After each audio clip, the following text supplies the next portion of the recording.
saw Mr. Nyberg had put one addition in. Yes, just a request from the Hospice Society, Mr. Chairman. Thank you. That would be under. We can put it anywhere you like. Put it in already? It's under 12.6, and no, it would be 12.6. Okay, there you go. Thank you. And as well, Mr. Chairman, we have an item from a ratepayer under 9.2 about municipal reserve in Buffalo View Estates. And 12.7, we got some feedback and question from Scenic Sands Community Association stemming from their annual general meeting they had recently, and that would be 12.7. And those are all shown on your consolidated agenda already. Any other additions? Councilor Gender? Wormwood. Belky Pond. That'd be under this or under, should it be under this or ASB? I'm thinking maybe an ASB issue, maybe. I don't know. For our next ASB meeting or anything? And how panicky are you about it? Depends when it goes to seed. There's a neighbor to the south sprayed his quarter year, last year, the year before, the Jim groundwater, and he was quite concerned about it. I already put that into ASB because groundwater talked to me as well. Okay. So it's dealt with, I think. Oh, well. You can follow up, but I think it should be. It's in the. I think I talked to Yvette and she put it through, right? So. Combat Spraying has the contract to maintain Balky's Pond, so he knows that he is to get it sprayed. If not, we'll just stay on top of it. Issue a weed notice on that, so that can be handled administratively. Thank you. Other additions?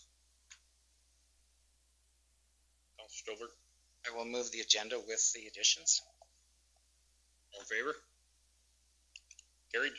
Mr. Chairman, we should have a motion to stop the rain outside. No. I still got 2 dust controls. I should have put them on there. Minute approval from our 3.1 June 10th, 2020 regular council meeting. Councilor Nyberg? Mr. Chairman, I see no deficit, so I will give you a motion to accept it as presented. Answer concerns on the minutes? All in favor? Carried. Okay, swear in Deputy Reeve. Passes to you. Mr. Chairman, it's Councillor Stuberg's turn for the next 8 months.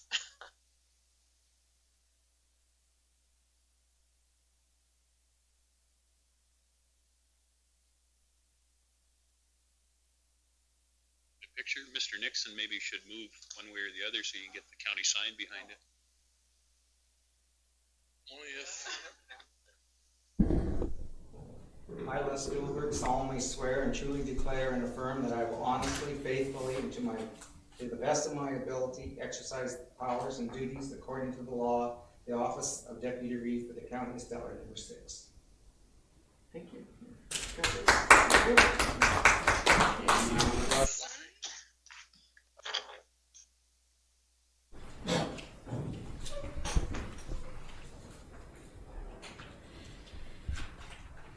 Okay, we have no delegations today.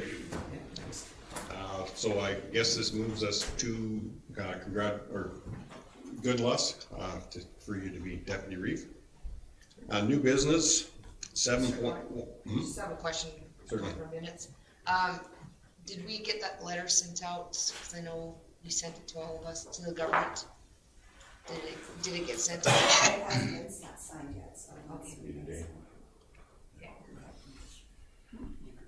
New business, 7.1, request for decision, intermunicipal collaboration frameworks, page 5 of our package. Mr. Chairman, this is stemming from the consultation that we had with Summer Villages and the Big Valley. Andrew, you worked on this more than I did. Did you want to say that? It's you guys all had a presentation from Parkland Community Planning Services who put this forward with us, and we had a workshop with the other 4 municipalities. So this, none of the municipalities had any changes put forward. Nobody had any comments for changes, ourselves included. I've been updated that 3 of the 4 other municipalities have already passed it. The Summer Village of Roshan Sands is the only one outstanding because their meeting, I believe, is next week. Was their next available meeting following it. So It of course doesn't take, and none of them take effect until both parties have agreed to them. So we are looking for 4 motions, which are attached as the first 4 schedules. They're all very wordy and fun, but maybe, yeah. Councilor Nyberg? Mr. Chairman, just, I think we had talked about, in this particular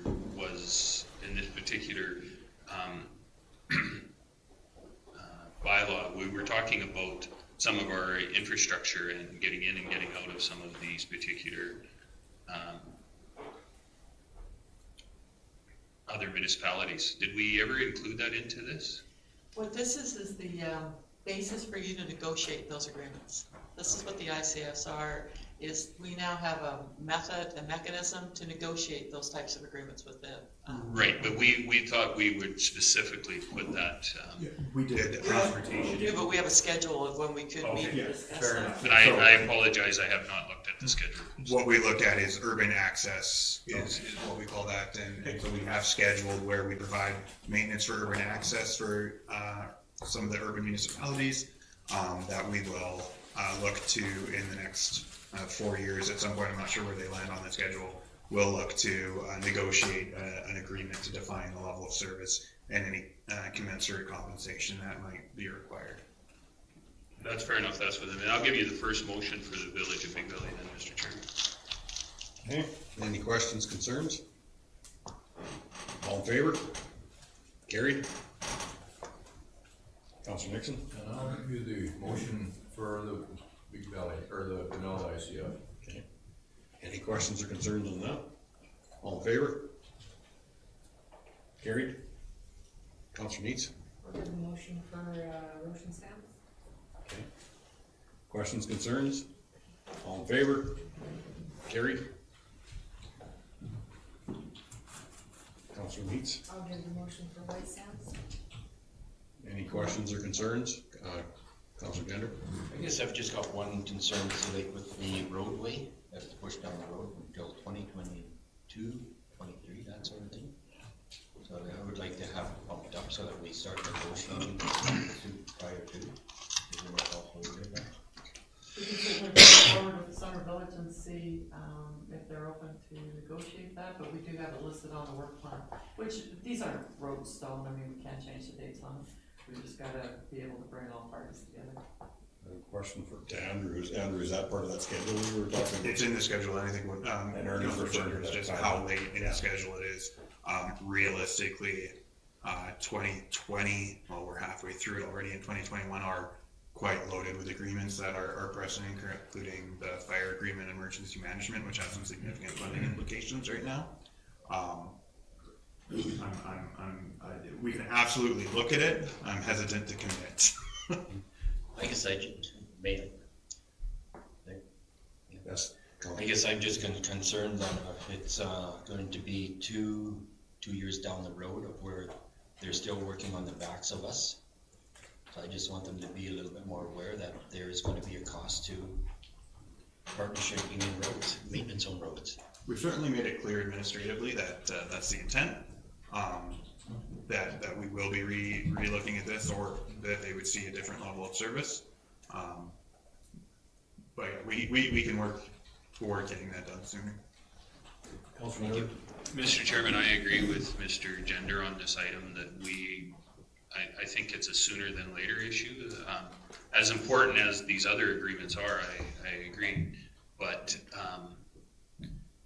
I think part of this can also be, we need to get, our budgets are strained now, our budgets will be strained in the future, and the longer that we leave this stuff, the longer it's going to, or the deeper those cuts are going to affect our ratepayers for doing work for somebody else's ratepayer.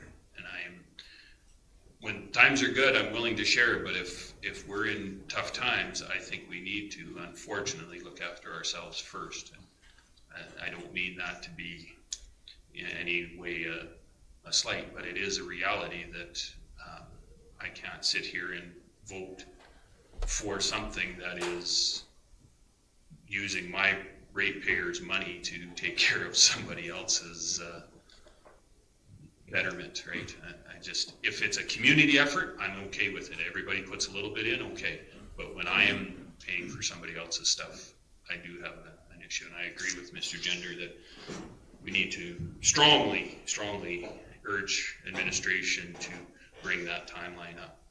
And is there, any other questions or back to administration? Is there something we could look at? Is there something if we had to bring? Our fire stuff, it should be pretty straightforward agreement, shouldn't it? It should be just waiting for, costs and, analysis of, what the fire service is costing us. Our biggest problem is, with the COVID and of course, staff shortages, I haven't got those numbers yet. But this gives us a mechanism to negotiate an agreement. Now that we understand how important it is to council, which we did know how important it was, we did bring it up several times. We will work with the Summer Village to bring it closer, like maybe next year we can start looking at it. Because if we leave it on the schedule as it is, that's what they're gonna push us to, I would think. I agree. I would like to see a small amendment to this one that it brings up a little bit sooner. Is that possible? Whether it's completed or not, it's at least we have it in the books that we're going to try to do it. I think this is us showing notice that we're going to talk to you about this. I'd really like to get the ICFs passed, and then administratively, we will start to approach the Summer Village about sitting down and talking about the access road. Can we change the schedule to move it up date-wise? Whether we hit that schedule or not isn't. White Sands would have to then repass their ICF with the amendment as well. I'm okay with that. They're gonna have a conversation. It's a way of letting them know that they're put on notice. Hey, Councillor Gender and then Councillor Grove. I've seen of them, with the South Shore Buffalo Lake IDP is one of they're really dragging their feet on it. So like if we leave this the way it is, they're gonna drag their feet until 3 years down the road. I don't wanna see that happen. Well, if council wants to make an amendment, then we're definitely gonna have to go back and get the Summer Village to agree to it. And so this ICF will not be passed, the other three will, but this one won't be. So, sorry. What I'm up next, right? Yeah, and then we'll. Yeah, no, I have a problem. The one that James passed, that Big Valley one. The sooner you could get them to come to make sure they pay that fire and all their other things. But we have a road going there that's basically got a bridge on it that's not closed down. And the problem I have with that is. Not our road. I know that. It's access for my ratepayers in the county of Stettler to go in to the closest town that they have. And I'm very disappointed with the Village of Big Valleys, council and CEO not stepping up to the plate and doing something about it. And if we put it off for 2 years, they'll leave it for 2 years. I'd like to see it change so that we deal with this stuff earlier. That would have been my motion to when I made it, but I didn't. But what are we going to do about it? I'll make a motion that we step that up, we amend it. Because that there bridge, everybody in this room knows what that bridge is like. It has to be fixed. We already passed the Big Valley ICF. Yeah, I know. Yeah. I can speak a little bit to this. It covers both, just under Part F of both of the agreements, 24.3. So it does speak specifically to, and so we can't have a gun held against us, that the service agreements contained in the table are based on the priorities as of the date the framework is adopted. The order may be adjusted where mutually agreed upon by the village and county without formally amending the framework. Other partners' priorities and other merging opportunities may require adjustment of the target dates in the order. So it's not strictly necessary that it do be amended. So if I could just to clarify for Mr. Grover. But yeah, and not to step out of order, but to clarify for Mr. Grover, I think their council has already reached out to a vet and talked to them about that bridge, and they are very concerned about it. They want to work with us to advocate to the province to get their hoop and a scoop. So I think they're as motivated as we are. They're not going to delay it. They've never put a letter to the minister or anything yet? I think they were asking a vet Maybe asking, but it's never been happening. Yeah, I just haven't. They wanted to do it jointly so that it was done together. Yeah, I haven't really discussed it with them. I was aware that they're looking to us for support. My biggest problem is I was just trying to get the county projects in order first before I move on to another municipality. They're motivated, that's what I'm trying to say. We're not moving on to that one. It's not our baby, but it does go, it is a lifeline, apparently, they said, to their town.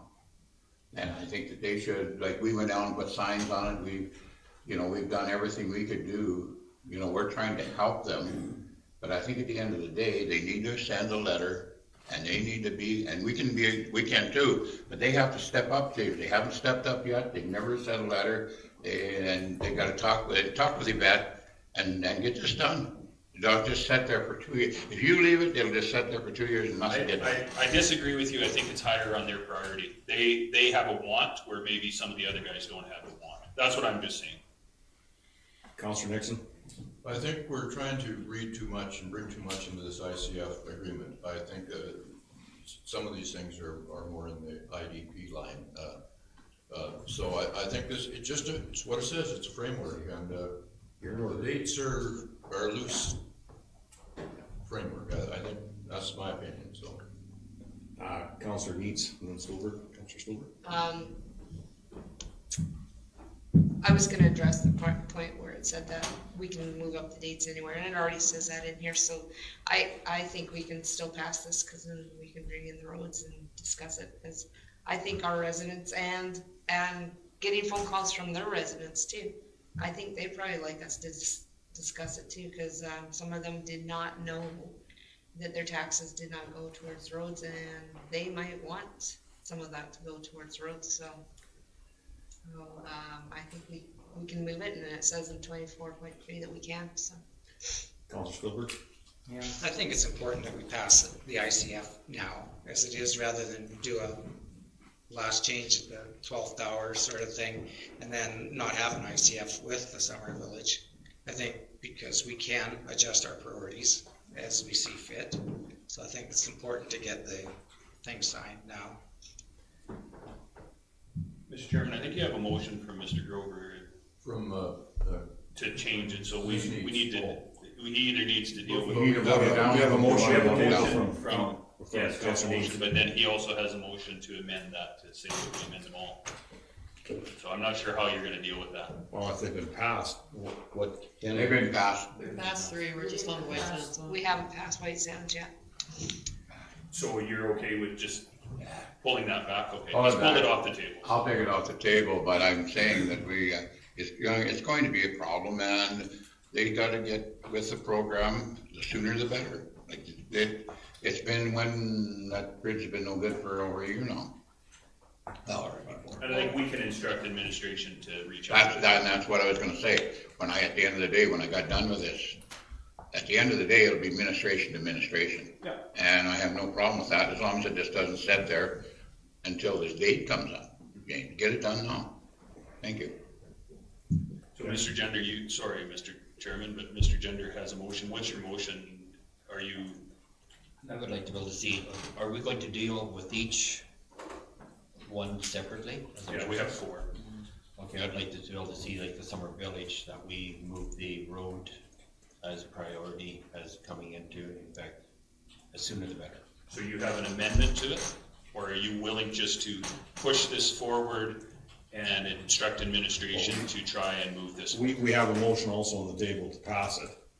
But he wants an amendment to it. Wants to amend it after this discussion we've had, Ernie. You've heard what the other councilors feel. An amendment.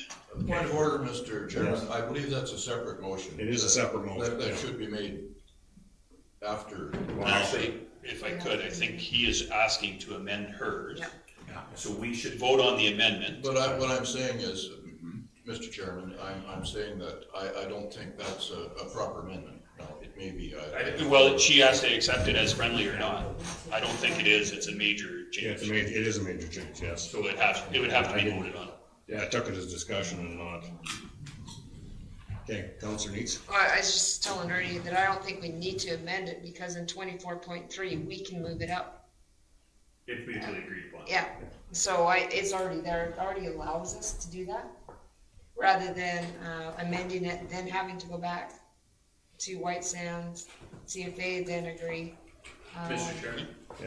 I- Just wait a second. It allows us this capability to do it already. And to Mr. Gender, I think Councillor Needs has this quite under control, and we'll do that. After we're done this, you can pull your amendment back. After we're done this, make a motion to instruct administration to look strongly at moving that particular item up with that one particular individual. If that's, does that sound fair to you? Yes. And Mr. Needs, okay. We also have seen these dates already. Yeah. So this discussion, we should have been having earlier. And prior to passing any of these, is we have seen these, so that's another piece of this too. We have a motion on the table from Councillor Neitz to pass the ICF for the Summer Village of White Sands on the number 4 recommendation. All in favor? It carried. Now, I'd like to make a motion to, or request from administration that we move the access road agreement that is in date on 2023, that we move it up as a priority as soon as we can to get the ball rolling. does that also include Big Valley then too? Do we have that in that same? So if I could, To our ICF. Mr. Chairman, I think there's two different issues with this. I strongly believe in my conversation with two of the councillors in Big Valley that it is a high priority for them to work with us. I don't think it's one that they are of concern with it, so. I think it's one they want us to do the work. Yes, and maybe so, but they are definitely supporting us. CEO Casper. Mr. Chairman, the White Sands access is those are county roadways. Big Valley is not our road, but we do have quite a bit of information, and I can work with Rick and Brad, and we can get, and I'll get a hold of Sandra, and we'll work, and we'll try and get a bridge application in, and we'll try and move it up the priority list for all 18. I do have concerns. I mean, I think we all have concerns that, someone's gonna drive over that bridge with a horse trailer and it's gonna drop through, and we are moving into school bus time. And we have a school bus drop through. Yeah. So, Mr. Chairman, I think it's two different motions. I think Mr. Grover could make a motion and instruct them to on a separate. Make one right here. Okay, we have a motion. I'll let Ernie make his motion. We have a motion from Councillor Gender to instruct administration to proceed, move this forward faster. Okay. With the roads access roads. All in favor? Opposed? Councillor Nixon's opposed. Councillor Grover? I would like to move that up the list, the bridge. I think it's, we drop, like I said before, we drop a bus through there, or somebody drops a tractor, or a horse trailer through there, whatever. I just don't want that to happen, and we gotta put more pressure on, and we need Big Valley to come sign on the paper or do whatever they're gonna do. But at the end of the day, I realize it's not our road, it's not Big Valley's road, but it's my ratepayers in the counties that are going over that road. And, it's also there, people traveling, they use that road lots. They go to Stettler, they never go out that south way, they always go that north way. I agree. And it's just a safety thing, and anytime safety's involved, I think it should be pushed up the ladder. And I know Yvette's on top of it, our CEO is on top of it, but I would like to see a letter from Big Valley or some commitment like that. Thank you. So you're instructing administration to? Instruct administration to deal with their administration. Okay. Not to jump it up the ladder and not wait until 2 years from now. To reach out, I think. Reach out and discuss the situation, the dangerous situation with the village of Big Valley. Sorry, if you can word it that way, that'd be wonderful. Councillor Gender? I'm just wondering, do we have any liability on there, means that we have posted the sign, or is it all going to be on AT? We'd get sued because it's shotgun litigation, but they'd go after the province because the province has got the biggest money. Like, we have made Mayor very much aware that this is a unfit bridge. Exactly. We've got liability on anything that if we look at a rock on the road, we've got liability because we're the county of Stettler, unfortunately.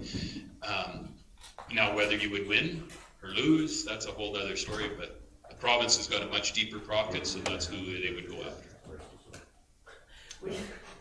CEO Kowski. If I can, Mr. Chairman, the county has tried to mitigate that liability by posting the signs.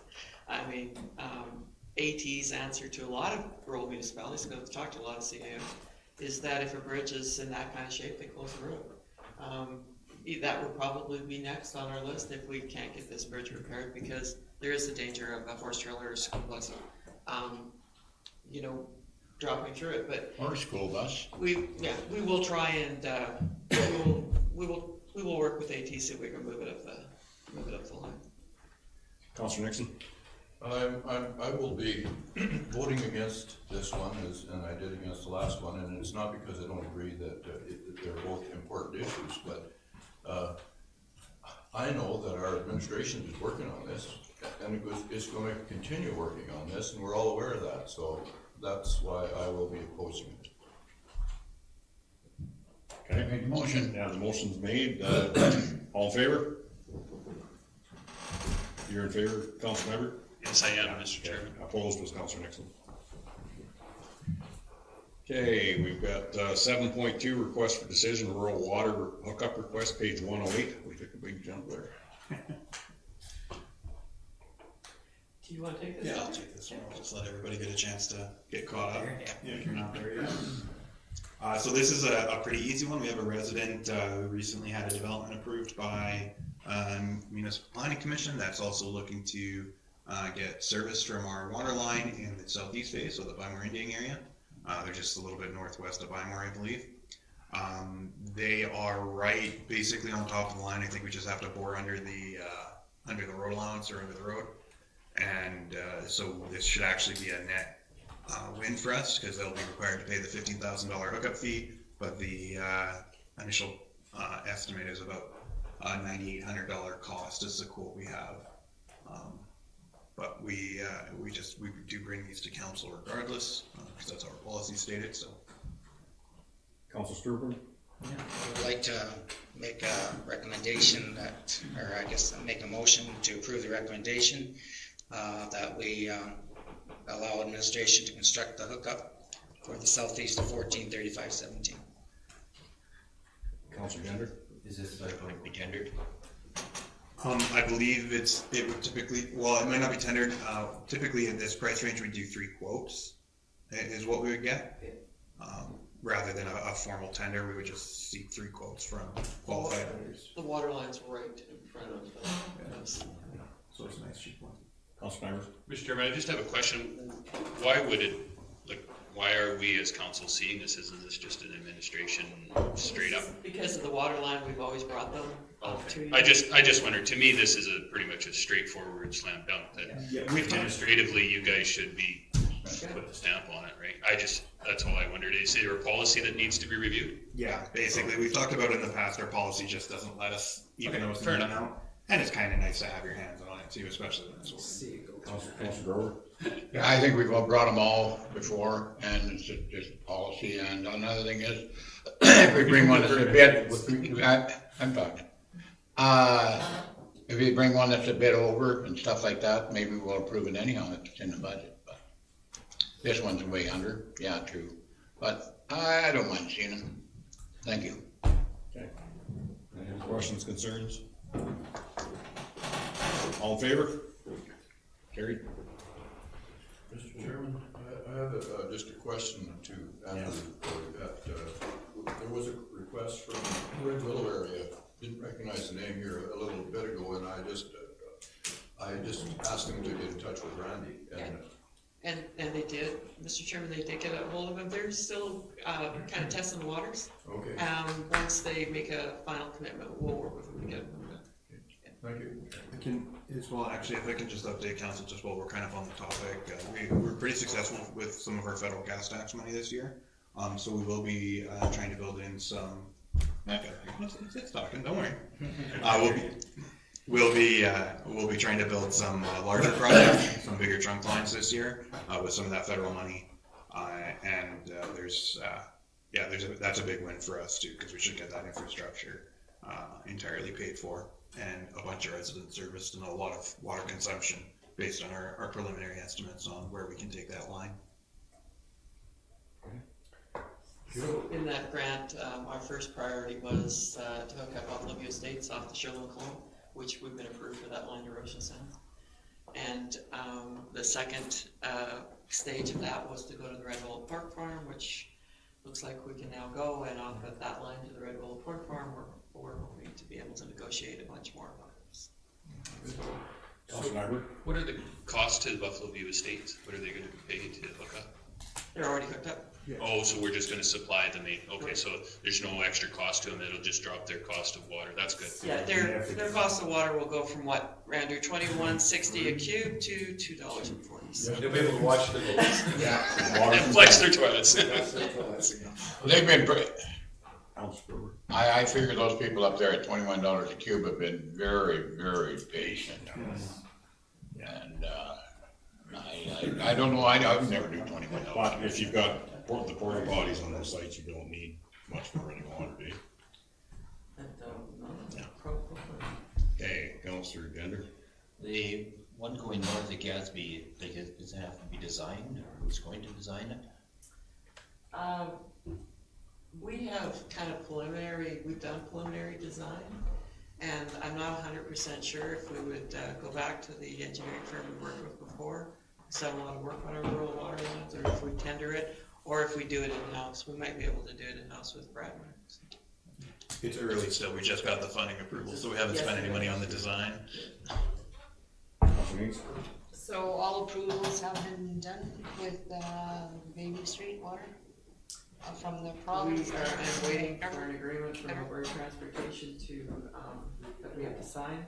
But we received the federal notification and agreement. Then we were also a little worried that because of the way the ICIP grants work, that we might have to do a environmental study or an indigenous historical study, but because of the line is it's actually quite short, we've been waived on both those. So once we get the package from Alberta Transportation, we'll know what we have to tender, engineering, construction. We are hoping, weather cooperating, that we can start putting pipe in the ground in August. Councillor Jenner. I'm just kind of wondering, okay, is some of these grants contingent on, say, like having a certified engineering drawing? Most of them, yeah.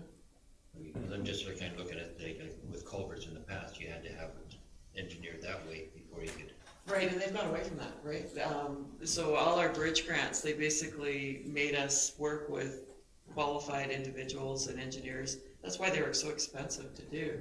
So the government finally clued in that municipalities were pretty good at putting culverts in and building bridges and building their own roads. So we're now allowed to use municipal sources like our own staff. So Rick and Brad are more than able to, and Brad has done all his bridge training. They're more than able to put, culverts in the ground and to be done to spec. And they're saving us and the provincial government thousands of dollars by doing it. So this could go with the water line also then? It could, it's just that, to be honest with you, Councillor Gender, the projects are starting to pile up overstaff, and so sooner or later I'm gonna have to look at contracting some stuff out, because I just don't have the staff to keep up. Thank you. Question to Rick. Rick, Brad is going towards his PN? Yeah. How much longer has he got towards that? I think he's actually there, he's just gotta finish up all the paperwork and get his references and things like that. Yeah, so he will be on staff as a PN. So. Wonderful. Yeah. Okay, request for decision, 7.3, award tender Botha concrete swale, 110 of our package. Mr. Chairman, I'll turn that over to Rick. Sorry, it hurts. Life hurts. Okay, so just to give you a bit of background on this one, in Botha, just south of the school where the road goes into sort of, which I guess you'd call the new subdivision up there, they placed a while back a very shallow pipe across the main road with a little bit of a catch basin at the end of the curb and gutter that comes down there, and it's always frozen up. It takes a long time to get it opened up every year, and then the water also backs up and soaks into the road, and we have a lot of pavement breaking up there. So the idea that I had on this is because the pipe is what it is and it works when it's not frozen or clogged up, to get rid of the backup on the road. I wanted to create a swale that back drains so it doesn't build up and create a big puddle right there and soak into the road, so that when it does back up, it'll drain across the road rather than pooling on the road. So the idea here is to take it from a crown that's here right now that holds all this water, to drop in the whole thing this way so it drops to the other ditch, and get it out that way and kind of work with what's there.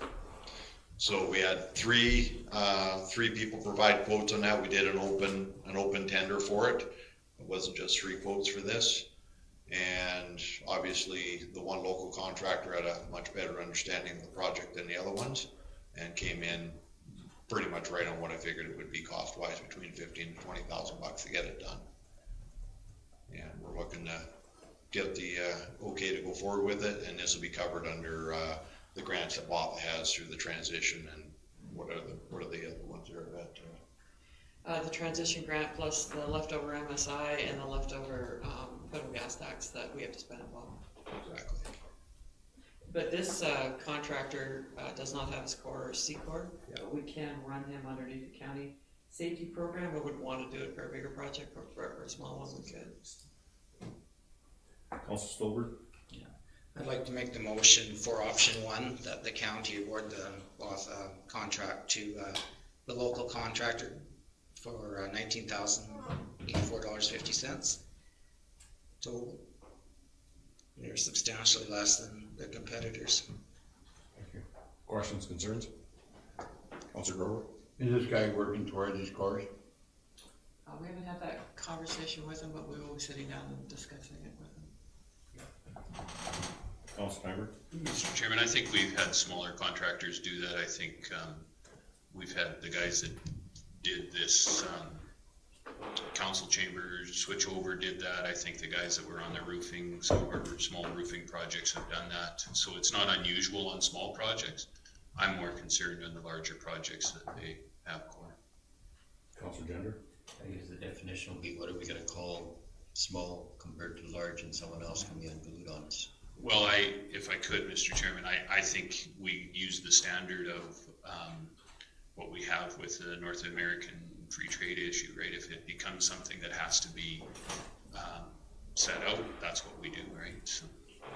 If I may, in my mind, the breaking point on whether or not you require a core or not would be whether or not you're asking them to take full prime contractor responsibility of the job site. And this is one where we're going to be out there working with them a little bit and controlling the job site anyways for these smaller ones. Same type of thing as in the building here and whatnot.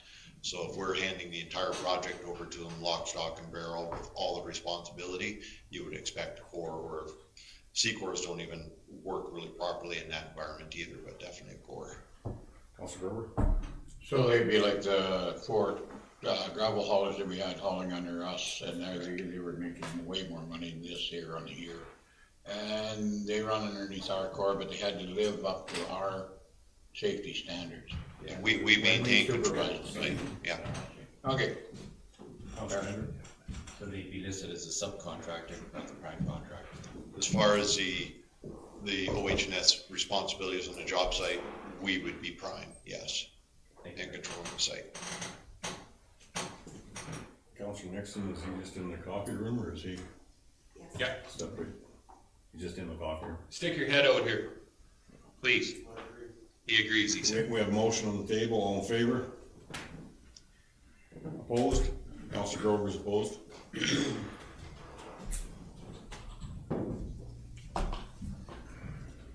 Okay, request for decision, award tender Botha West Stormwater Drainage Improvements, page 112. Mr. Chairman, I'll let Rick speak to this one too.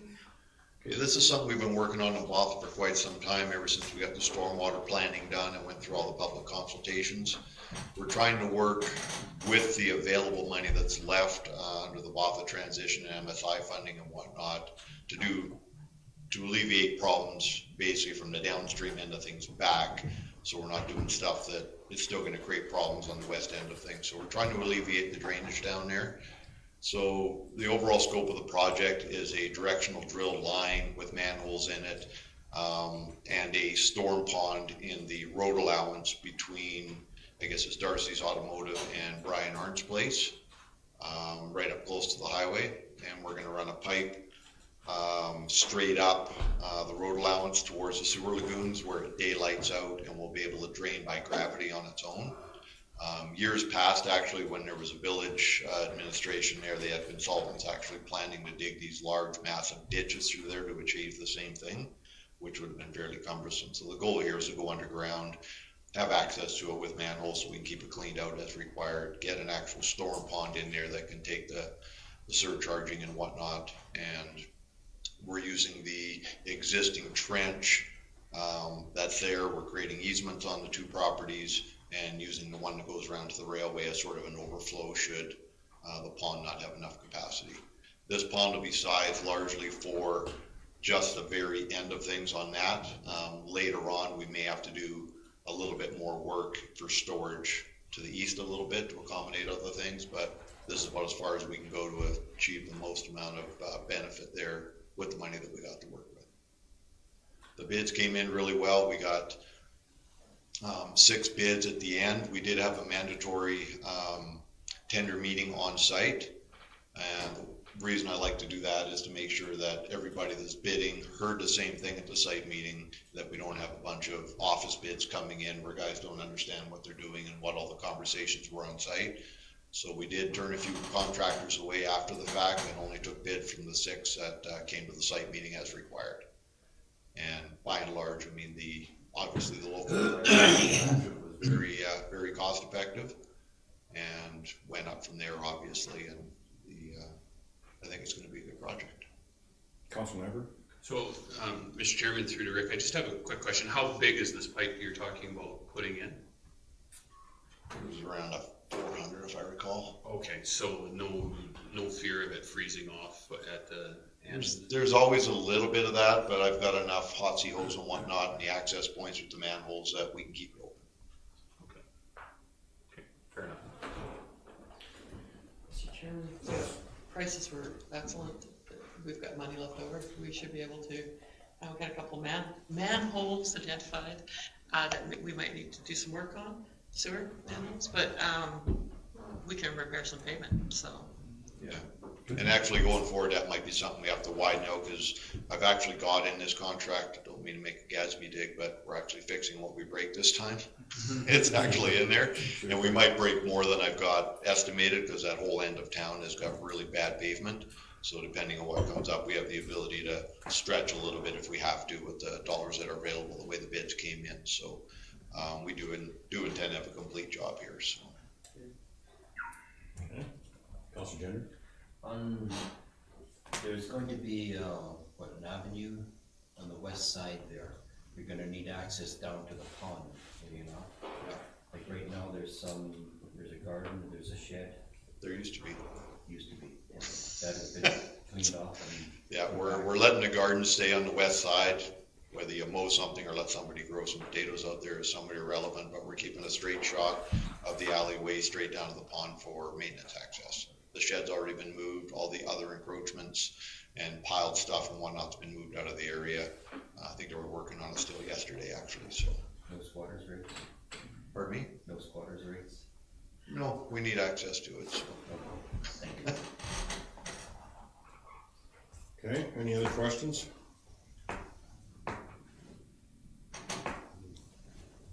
You live right beside that village or hamlet? Did that's make them? I made the other motion to go off, but I didn't this one. With action plan? Yes, with action plan, recommendations from administration. Okay. All in favor? Carried.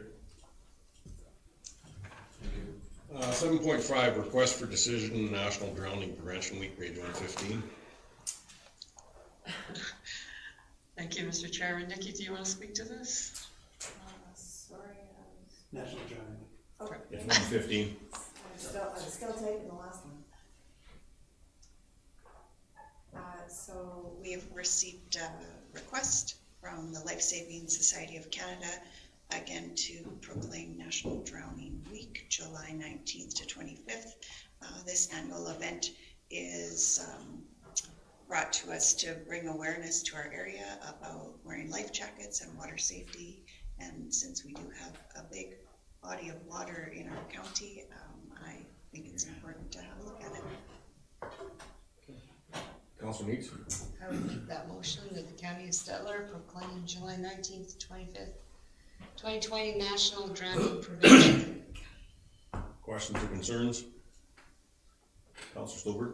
I guess just a comment, in lieu, we've had a lot of tragedies in Alberta recently with drownings, so I think it's probably good to draw this to everybody's attention, just to be a little safer, and maybe our own media personnel could do some kind of a blurb to encourage people to be more aware. And especially with the way our rivers are right now too. Yeah. Something else. Councilor Gender? There was a tragedy down south around Medicine Hat or someplace like that. It was that involved the colony, that there were several girls that were swept away. So I'm just kind of wondering, do they have the access to swimming, like teaching, anything like that within colonies? And Mr. Chairman, if I could, the statement from the colony said that all three of the young ladies were very strong swimmers. So it's an education program. If you're going to be on the water, you need to have a body of water like that, have a life jacket. So, Which they did. Unfortunately, they did. Yeah, too bad. I'm not discounting what you're saying. It's just that was the statement from the colony at the time, was that all three were very strong swimmers. Councilor Gender? The other thing, I'm not very sure if it's a rumor or not, but there's been kind of an outbreak of COVID possibly coming. I'm not really sure like whether it is true or not. Down there. That's a different situation, but it is the gathering. Warren.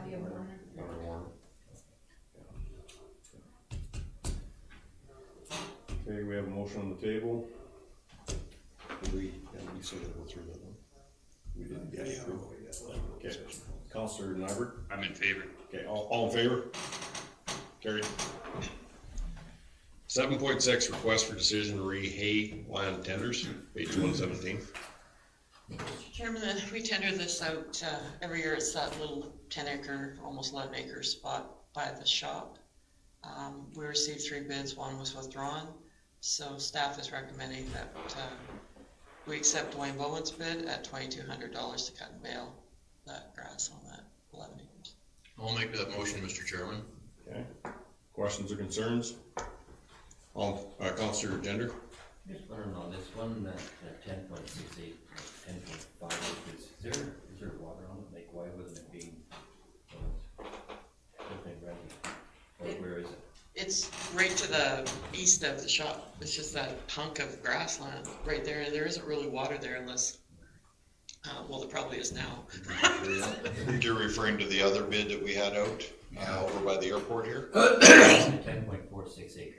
Yeah, that'll be the parcel of land south of Carlisle Estates, north of the airport. Oh, there. right, yeah, that MR, yeah, there's no water on it. Yeah, so you have to. There's a few wetlands in it that hold or don't hold, but she's pretty rough land over there. Yeah, whoever grazes that and has to have access to water at their place. Also, we've had horses out there. I don't know if you'd want to put cattle out there because of the nature of the acreages. Councilor Irwin? No, that's fine, she's just the same thing. That person was gonna rent it, but it's. Okay.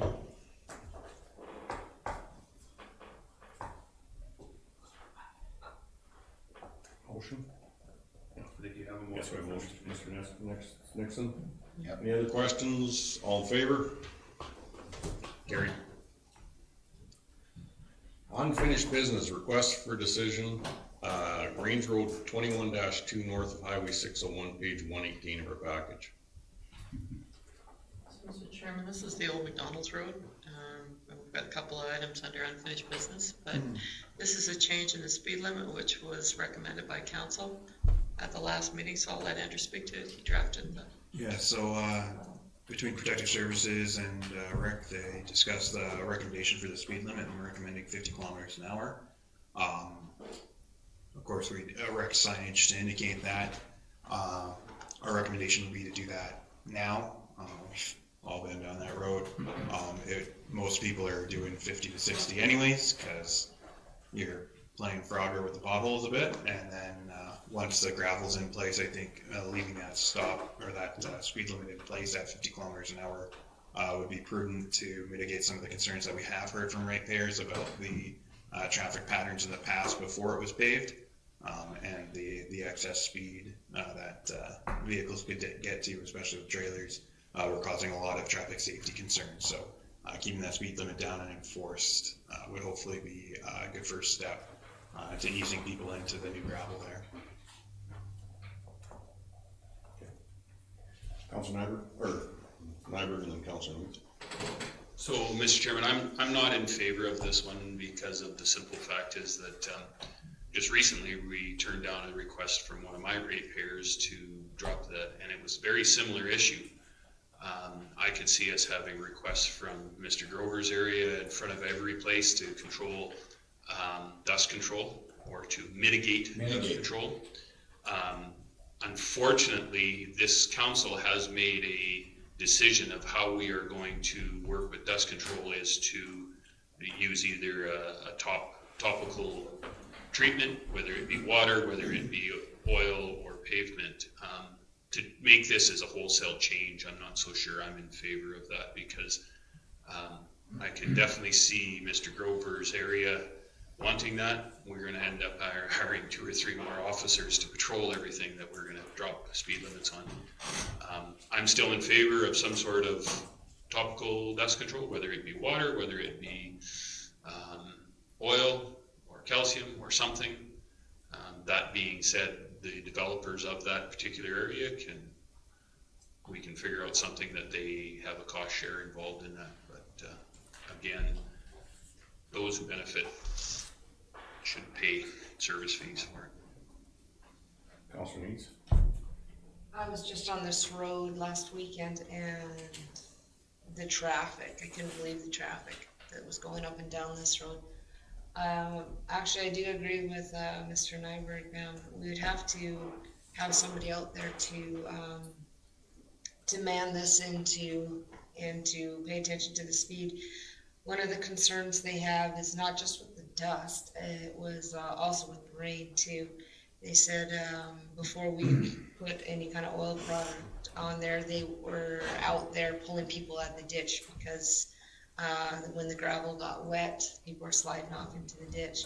So I think we really need to look at some kind of oil product. I think we need to talk to all parties involved, because it's not just Old McDonald's, people who use the road, or the residents that live along there. It's our own residents too who use that road. And reducing the speed does help a little bit with dust, but I think we strongly need to look at some kind of product to put on there, and we need to start those discussions as soon as we start ripping it up. I know we haven't started yet, so. Councilor Gander and then Councilor Nixon. We have already instructed administration to take this road up, and so there is going to be a transition period between us now with the gravel for any dust abatement later on. I believe the Fenn Road in the past, before we had it paved, it was at 60 kilometers an hour. And then as soon as it was paved, we had then raised it. I think this is going to be a transition in here that we have to lower the speed limit before we can really do the pavement or whatever is going to be later on. Councilor Nixon. Yes, I certainly agree that in the interim, we're going to have to reduce the speed limit, like Mr. Gender says, and well, especially while this road is being constructed. So, you know, it's a safety issue, not more than just dust. It's a safety issue as well. So, did you have a motion yet, Mr. Chairman? Well, I'd like to make the motion, and I'd like to add that it be reviewed in a year's time. Okay, so it would be lowered to the suggested speed and be for. Yes. Yeah. Okay, Councilor Needs. I have a question for Mr. Green. When you are out there ripping up and doing construction, do you put signs up there for reducing the speed and as you're working on it. There are construction zone signs that go up, yes. Any other questions? Councilor Just Nixon. a comment, Mr. Chairman, about a year ago, we went to a APCO horse jumping up by Edmonton, so just south of Edmonton, I was several miles south. And the road into there was absolutely horrible, like holes, and you wound your way in through the place, and we sat with the owner of the stable at lunchtime, and I said, why don't you get after a county to fix the road? And he said, well, it actually is the city of Edmonton, and they kind of forget about us out here, but I mean, you didn't have to have road signs up there, speed limit signs, because you could, 30 would be flying down that road, so just a comment. And also, you know, also from the muddiness perspective, if we slow people down, but that is a risk of coming out to nature. Our roads, gravel roads do become muddy, and if you go too fast, you end up in the ditch. And people need to be aware of that too. I know it's safety of people, but people are in charge of their own safety at points too. And we did make a decision to break it up, and to have to oil that whole road will be, we know where our economics right now. Mr. Chairman, to that end, if we put in a local improvement tax out there for the people that would be accessing that road, we probably could. That's a whole other discussion to have that could be had, but yeah. I believe that's on the agenda. Yeah, it is on the agenda. Councilor Silver? Yeah, I think it's a good solution for the interim because once it's back to gravel, it's just not gonna be snap your fingers and it's gonna have oil service. It's gonna take lots of negotiating and figuring out where the money's gonna come from and sort of thing. So I think the reduced speed limit for a temporary time anyway is a good idea, just for safety. Any other questions or concerns?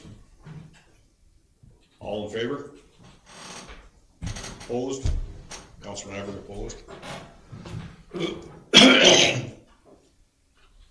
8.2 memo, Range Road 21-2 and emergency access feedback, page 120. Do we have any of those pictures available of the bridge access between Abbey Road and Buffalo? So I think the memo is pretty self-explanatory. We do an annual update for the South Shore of Buffalo Lake communities. Associations, sometimes we get invited to their AGMs and sometimes we don't. Kind of lets everybody know what's going on. So stemming from the release of that update, which you all have a copy of, we've received some feedback on the emergency access gate and the Old McDonald's Road. So we just put it together so that you could read it and discuss it. So we did go on a bit of a fact-finding mission last Friday. Councillor Neitz joined us. So this is the emergency access gate that's in question. It hasn't been used, I don't think, since we put it in there. I'm guessing 2008. So lots of brush growing up around it, lots of grass. I don't think we could get a fire truck through there right now, so Rick is going out, gonna cut back the grass underneath and over above so that we can't get emergency vehicles through there. It's actually pretty smooth. I'm glad we went out because I remembered it as kind of a big dip, but it's not. It's actually pretty smooth.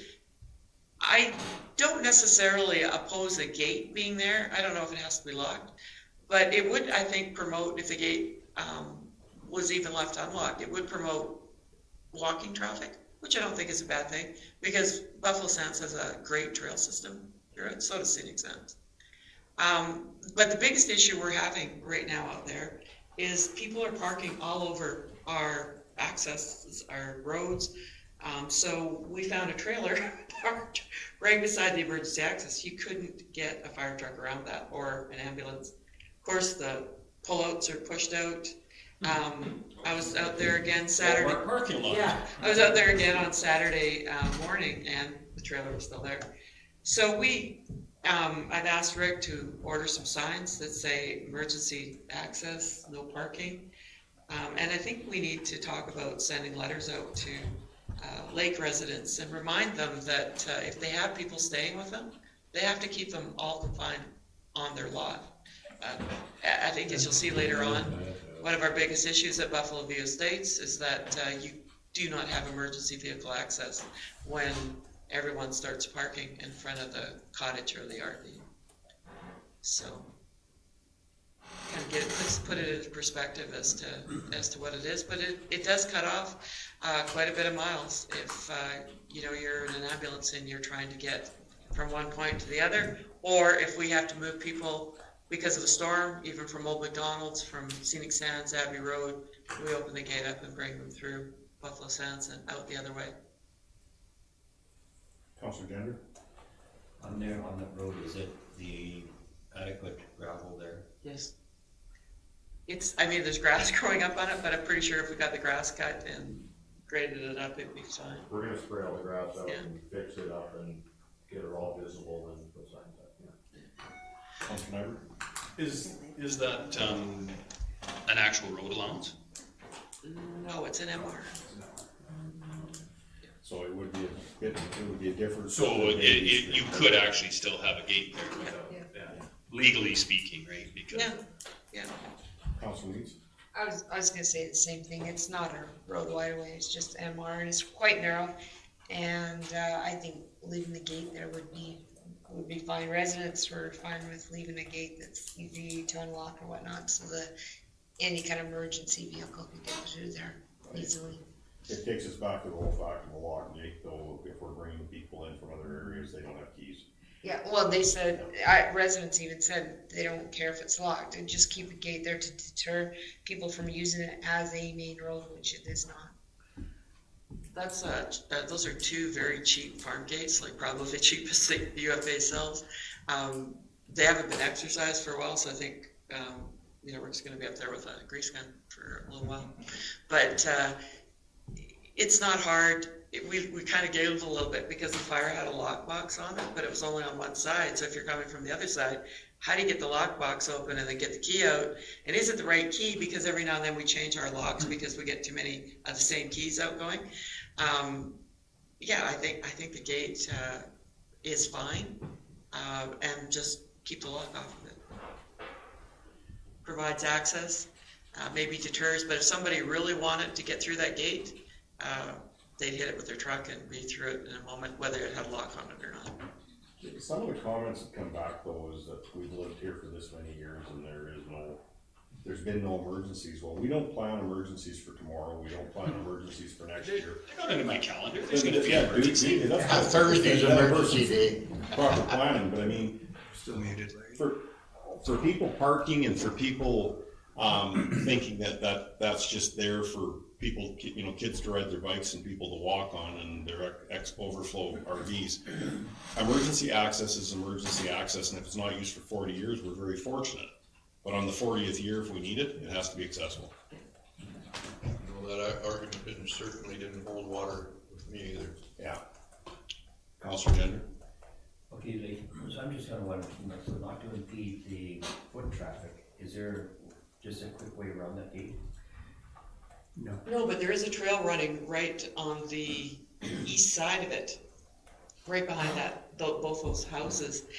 Actually, there's different style of gates that would make foot traffic a little easier. Those, I think Andrew's got a picture, the triangle ones, you see them on oil field gates. They work really well. You could put something like that up there. That doesn't impede walking traffic. People just kind of hop over it. Well, you could put the posts in too that RVs or ATVs can't go through, and you just kind of walk around the one and around the other two, and it's enough room for a stroller or whatever. But. Right, but I still want to get a fire truck through there. But I mean, then have it beside you. Yeah. But the situation with the trailers and stuff is another one. Yeah. Councilor Grover. That road is from Abbey, Robbie Granville's over to the other one, Robbie Granville one. Their access is wider than that. Yeah. That little bit where the trees have grown in. Pretty overgrown. It's about as wide as, if you go back to the other picture there, Andrew. Yeah, it's about as wide as, those there two are right out about the edge. It was, we were up there when it first went in, when they decided to do that, because they had too many people coming around and partying and running through there and then out the other side and causing havoc, so that's why the gate went in. Is there gates on the other end too, or just this one? No, just this one. Mr. Chairman, unfortunately, I think if you don't put a lock on it, whoever is doing it will just push the gates through anyway, so they find out that there's no lock on it.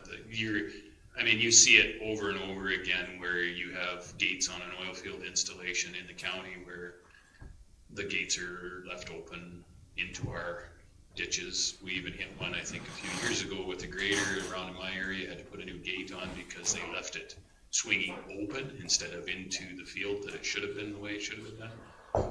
I mean, without some sort of barrier of stopping it locked, there's no use having the gates there because they're going to be open anyways. But Councilor Grover. But it's worked pretty well till now, James, because they were ripping through there and throwing beer bottles out. It was a game. But then once you put it in there and locked it, then when you see the grass, the trees are starting to grow back in. The lock is the key. That's what I'm saying. Yeah. No, I see. Councilor Gender. I think all we need is a chain on there and let the residents know that if they do see the gate open, that they can shut the gate and throw the chain back over it, keep the lock off for it. Councilor Nyberg. Is there, so if I had a vehicle on MR, is there a fine that I get for it? I think there should start to be. Well, that's what I'm saying. Maybe that's what we need to do is you give our peace officers, and I think it should be a substantial fine that if you were on there with any vehicle, motorized vehicle, that, it's $1,000 fine for being on there with a vehicle. So if they stop somebody and post it, if you were caught on here with you're subject to $1,000 fine for driving on the MR. Right? Stops the quad, stops the golf carts, stops the skidoos, it stops everything, right? And then I'd be okay with levying about, 50 of those. We can spend a lot of money. Not that we're supposed to use fine as a revenue source, but. I'm sure we'll eat through that revenue on the lawyer fees. Yeah. Oh, you're good. Did you have your hand up, one? If I could, Mr. Chairman, I think that I did speak to the one gentleman, I think he's in that house that you can see the picture. He does work for EMS in Calgary. He was okay if we took the lock off the gate. I think they're very conscious out there. I think if someone left the gate open, they'd come out of their house and go wrap the chain around it again. But it does cut off a lot of miles. It does make for pretty good traffic. It's a trail, but it's not a bad trail. We could easily get a big fire truck through there and an ambulance, and it would cut off a lot of, and if we had to move traffic through there, we could do it. If we had the fine for the vehicles, but also if our people stopped somebody and the beer bottles were coming out windows, they were drinking, then they would have to pull the RCMP in. They can detain them until the RCMP comes. So it could be an impaired driving or. Where it becomes a criminal act, they have to get somebody else. Littering, we can nail it with. We're gonna apply off for littering. We should. I think as the awareness is growing that, we're about due. We've been so lucky, right? But if something does happen, and we just have to have these accesses ready to go, and this one is not ready to go, so we have to get it into that condition, that we can get the emergency vehicles down. Every year we don't have to use them, we're lucky, but fortunate. Okay, been lots of discussion on this. Council Meats? Do we need a motion, or do we just leave it as is, because we're gonna leave the gate in there anyway, so you guys, administration still goes up to clean it up and. Do you need us to make a motion whether it's locked or unlocked, or is it okay just to say the gates are there unlocked? And I think for administration's benefit, you should give them instruction on how you would like to handle it from council. Okay.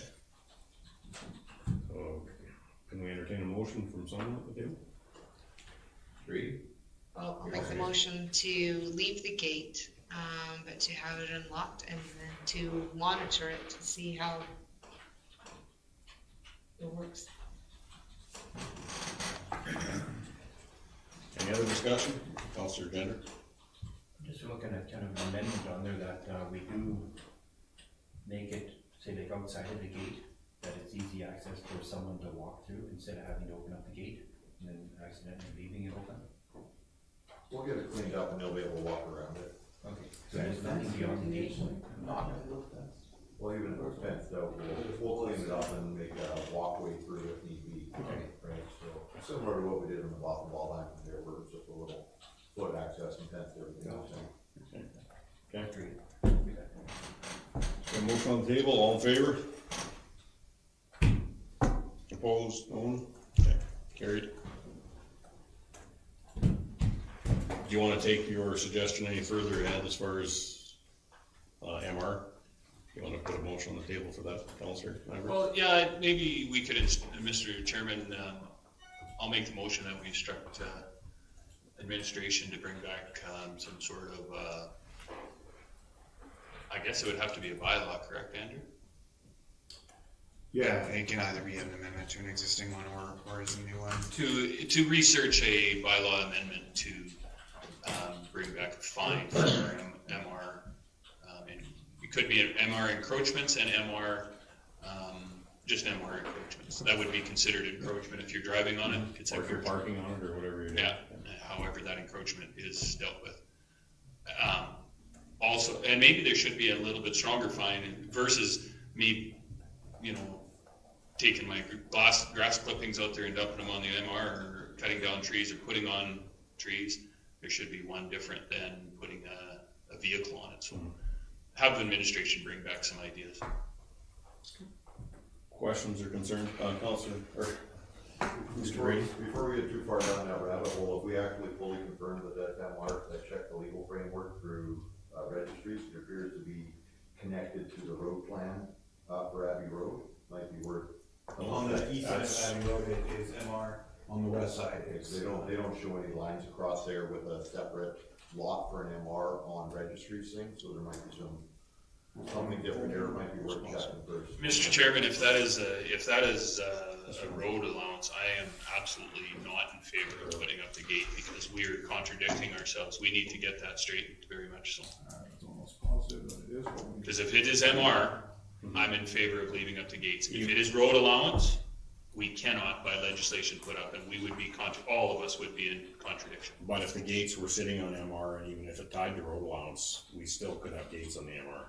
That's the MR. Yeah, but If the road. that information we just got is not very clear to me, and That is MR property. Yeah. It's MR. The road plan is the one that goes straight to the end of Abbey Road, right? Yeah, this is road plan to the west, so this is MR to the west. Right, so the east side, the trail that comes up between the two houses is MR.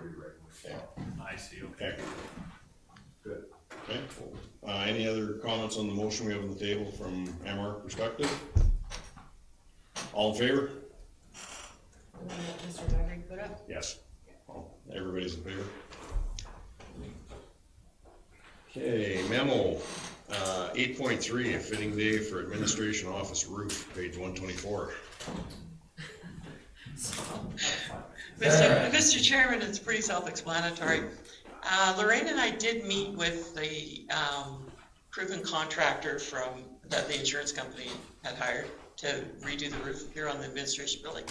And he showed us the shingles that he was using and the shingles that are up there. And the shingles that he's proposing to use are better. They're quality. Yeah, they're thicker. I mean, they're still a shingle. They're thicker. They've got that nail strip. And these shingles had a really thick nail strip, where the ones that we've got up there, I don't even think they have a nail strip.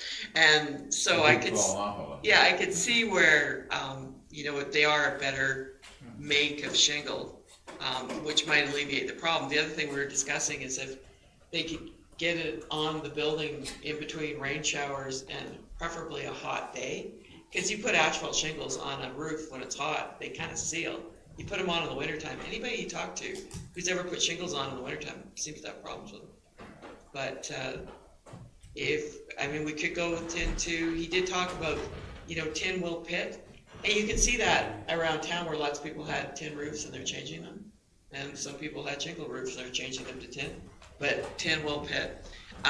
We had that problem at the ambulance station. So it's just basically, your choice. So, I just put the information together. I do have the two quotes, if anybody wants to look at them, between the tin and the shingles. So it's just whatever council would like us to do. Ms. Doreen, did you have anything to add, Maureen? Okay, thank you. No, not really. We'll have 20-year warranty with the shingles and lifetime workmanship with Clear Choice exterior. So we should see no costs to the shingles if we go with shingles. We do have the choice of the tin, which is unfortunately quite a bit, $57,000 higher. And the insurance company will only cover us as far as the shingles, and the cost to upgrade is going to be our cost. Thank you. What's the warranty on it? Oh, Councilor Nyberg and then. So, Mr. Chairman, I think in our strategic plan on long-term planning is to eventually move this office to south of town. In any discussion we've had going forward in the past 8-9 years, it's been that this building is not going to be retrofitted. I'm not sure the walls will be here in 20 years, and definitely not the furnaces and everything else, but I don't think that that's in our long-term strategic planning to stay here for a lifetime. So. Councilor Needs? Oh, yeah, you did have a question, with the tin. Was that the tin that looked like, because there's different prices of tin. There's the ones that look like shingles, and then there's the ones that look like what's on your Quonset, which they both serve the same. One just costs more because it looks better. If you look at the houses over here that have had the tin, that's what it would look like. So more like a shingle of that? They're not really a shingle, it looks like tin. Straight lines coming up? Yeah, basically. They just did one on a hotel for there. Yeah, Just on the other side there. So that's what this would look like. Yeah. Because I've seen the different styles, and the more you want it to look like shingles, the higher the price. Councilor Silver? Yeah, I think the best option would be to go with the shingles because, I mean, they're guaranteed for, and we have insurance, like if there's another bad storm that they ever need to be replaced, we'd be covered. And there's nothing saying that tin doesn't damage in a wicked storm either eventually. And right now, we're not in a position to be throwing more money at things. So I think we should go with what insurance covers and be satisfied with the shingles. And I'll make that motion to go with the shingles. Other questions or concerns? Councilor Denton? I guess in 20 years, I may not be here, but in 20 years, it'll be someone else's decision. And I do see that it is going to be, eventually the administration office will be moved down there. So like for the difference in there, I'll just have to stick with shingles. Okay. All in favor? Oh, you got one more question? I got one more. Really. So, how do we keep track of, so this Clear Choice roofing, they're guaranteeing them, I've been down this shingle thing before. They're guaranteeing for 20 years, so they put up a bond, or they stay in business, or as they go out of business, what happens? Pretty reputable company. They've been around for quite a while. I've never heard of them. They have offices in Red Deer and Calgary. So they have right now 800 claims out of Calgary that they're going to do from the last hailstorm. So as far as I understand, they're a reputable, well-established company. Okay. Just 20-year thing, so at the end of, after 18 years, they replace them? Yeah, we have 20 years. Yeah. So anything that defaults. No, we're not supposed to. That's what I understand, Yvette. Yeah. Like we have coverage for 20 years and lifetime. I say even as poor as the shingles were that are on there, and I think it wasn't the workmanship, it was the shingles. I mean, we phoned that guy 100 times and he came every time. Like, I couldn't believe it because I thought, they just walk away from it, but they did. They came back every time. So these guys have no office here, they're in Red Deer and Calgary? Red Deer and Calgary, yeah. So, Mr. Chairman, the warranty is typically the manufacturer's warranty that you're talking about. So the manufacturing company is the ones that will be the warranty providers. I mean, and I have have been down that road and they do prorate it, but you can buy the higher grade, 20-year shingles that are fully warranted for the full 20 years. It depends on what you buy and you have to read the warranty on them. Pretty much all your shingle manufacturers have been around for a very long time, and that warranty is legislated. If they say that it's a 20-year warranty, it's a 20-year warranty. Councilor Gender? These shingles that were last put on, what time of the year were they put on? Late fall. Yeah, it was cold out. It was cold out when they went on, yeah. Because it keeps leaking in my office. She's there too. But they found that the flashing had come up in the wind, and so they actually went up and shoved these guys, the Clear Choice went up on the roof and looked at it because they had big brown spots right above my chair. And so anyway, they went up and they took the old shingles that they had left loose on the roof, stuck them under the flashing, and yesterday I thought, oh boy, like I'm going to be washed away, nothing. Which way is the wind going? Up or? Yeah. The water yesterday was higher than the grass. Like, that's how much. The wind was blowing from the northwest at about 200 knots.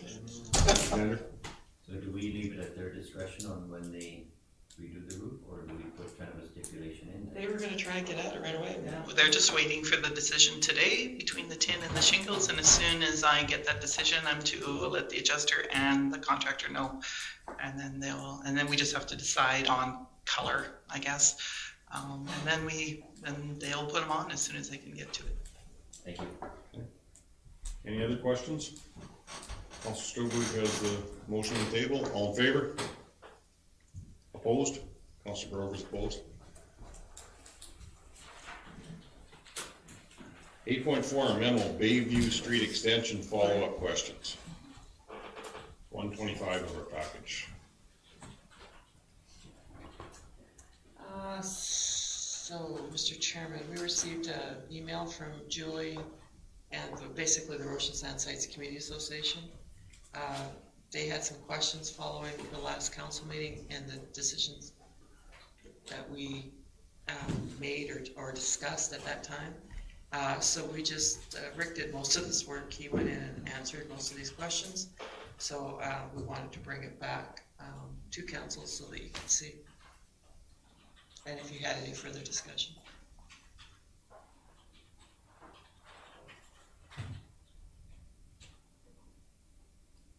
Any discussion? Mr. Chairman, I guess the only thing that I would say is we did talk about the gate issue again in that memo back to them.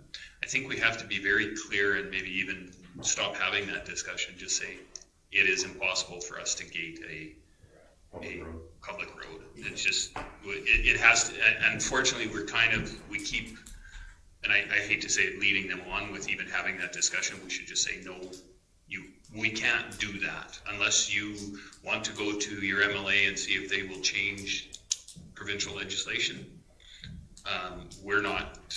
We just can't do it, period. Don't even entertain it, just say no. Councilor Bender? I guess I'm just kind of wondering about the local traffic only. So like, is that going to concur also in the country that we could still see local traffic only? Also, it'd be one to try to look at the interactions that are happening up at the lake with the camping or the parking along the side of the main road itself. These are infractions that they're impeding the possibility of emergency and safety there. I find that we should be getting more along that line. Councilor Hammer?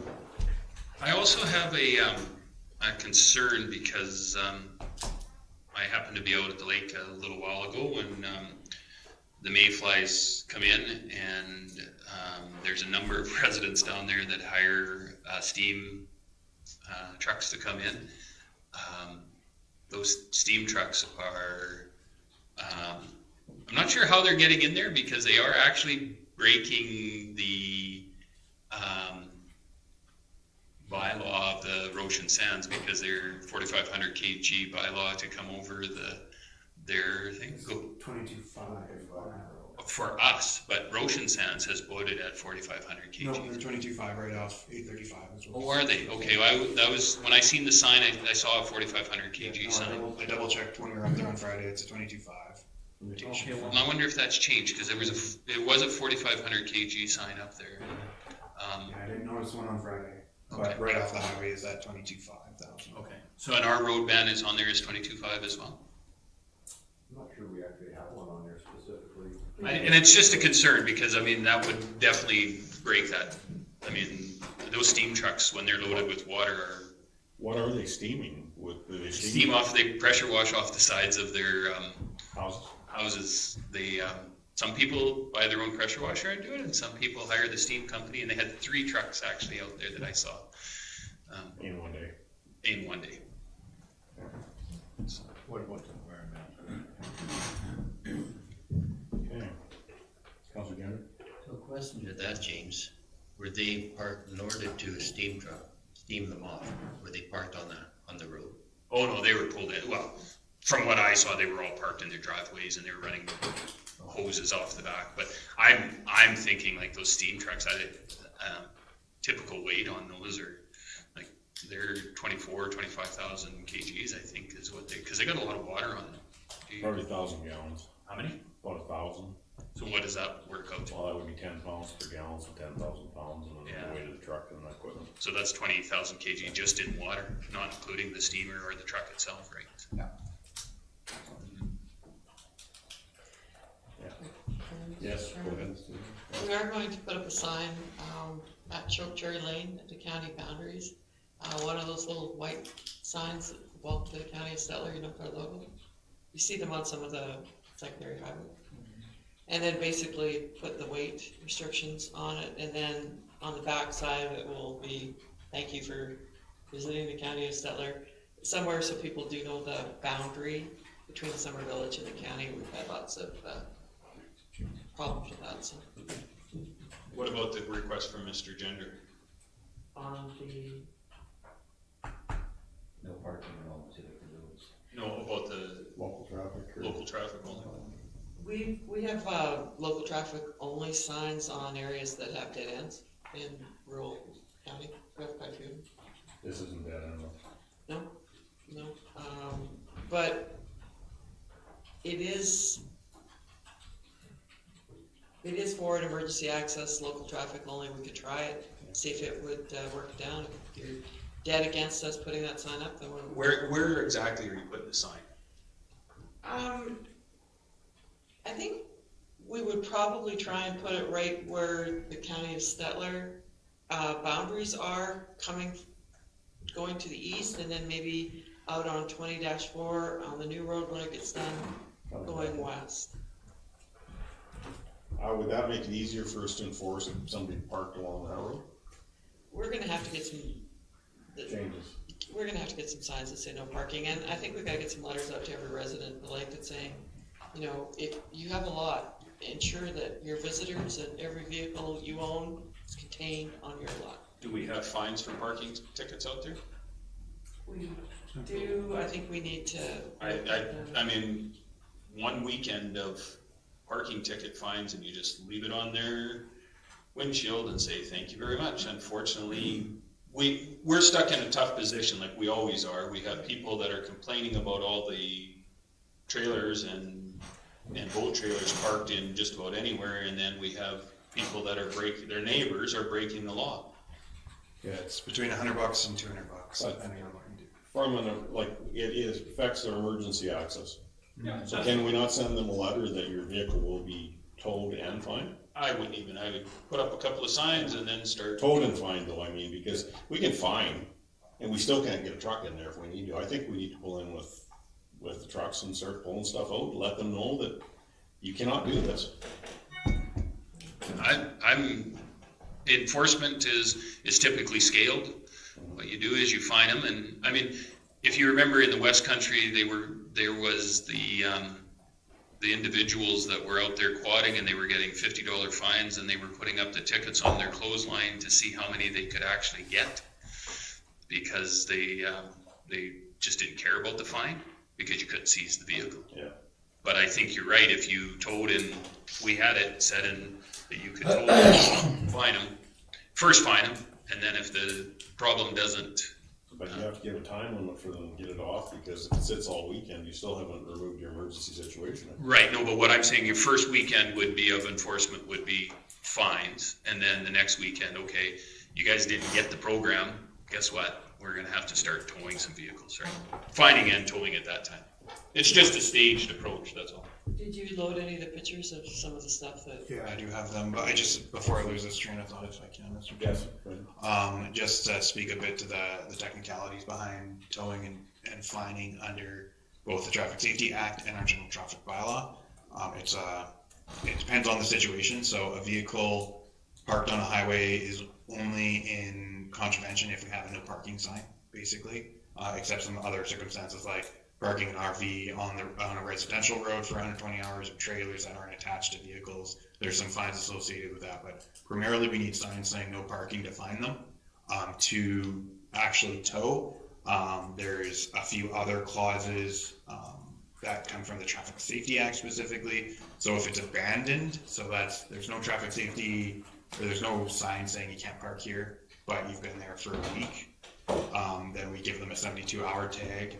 And once that 72 hours has expired, that's when we can remove it as abandoned vehicle. Other than that, it needs to be in contravention of the act, like by parking to prevent firefighting equipment to a fire hydrant, doesn't have a plate, unattended on the highway, where it's liable to be stolen or tampered with. There it is right there.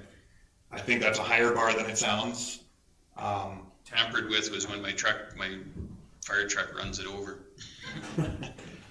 Or if it constitutes a present or potential hazard to people or property, so. There you go, right there. Councilor Grover? I was just gonna get there, I was hoping you'd get to it proposes a hazard to our impedes us doing our stuff on our roads.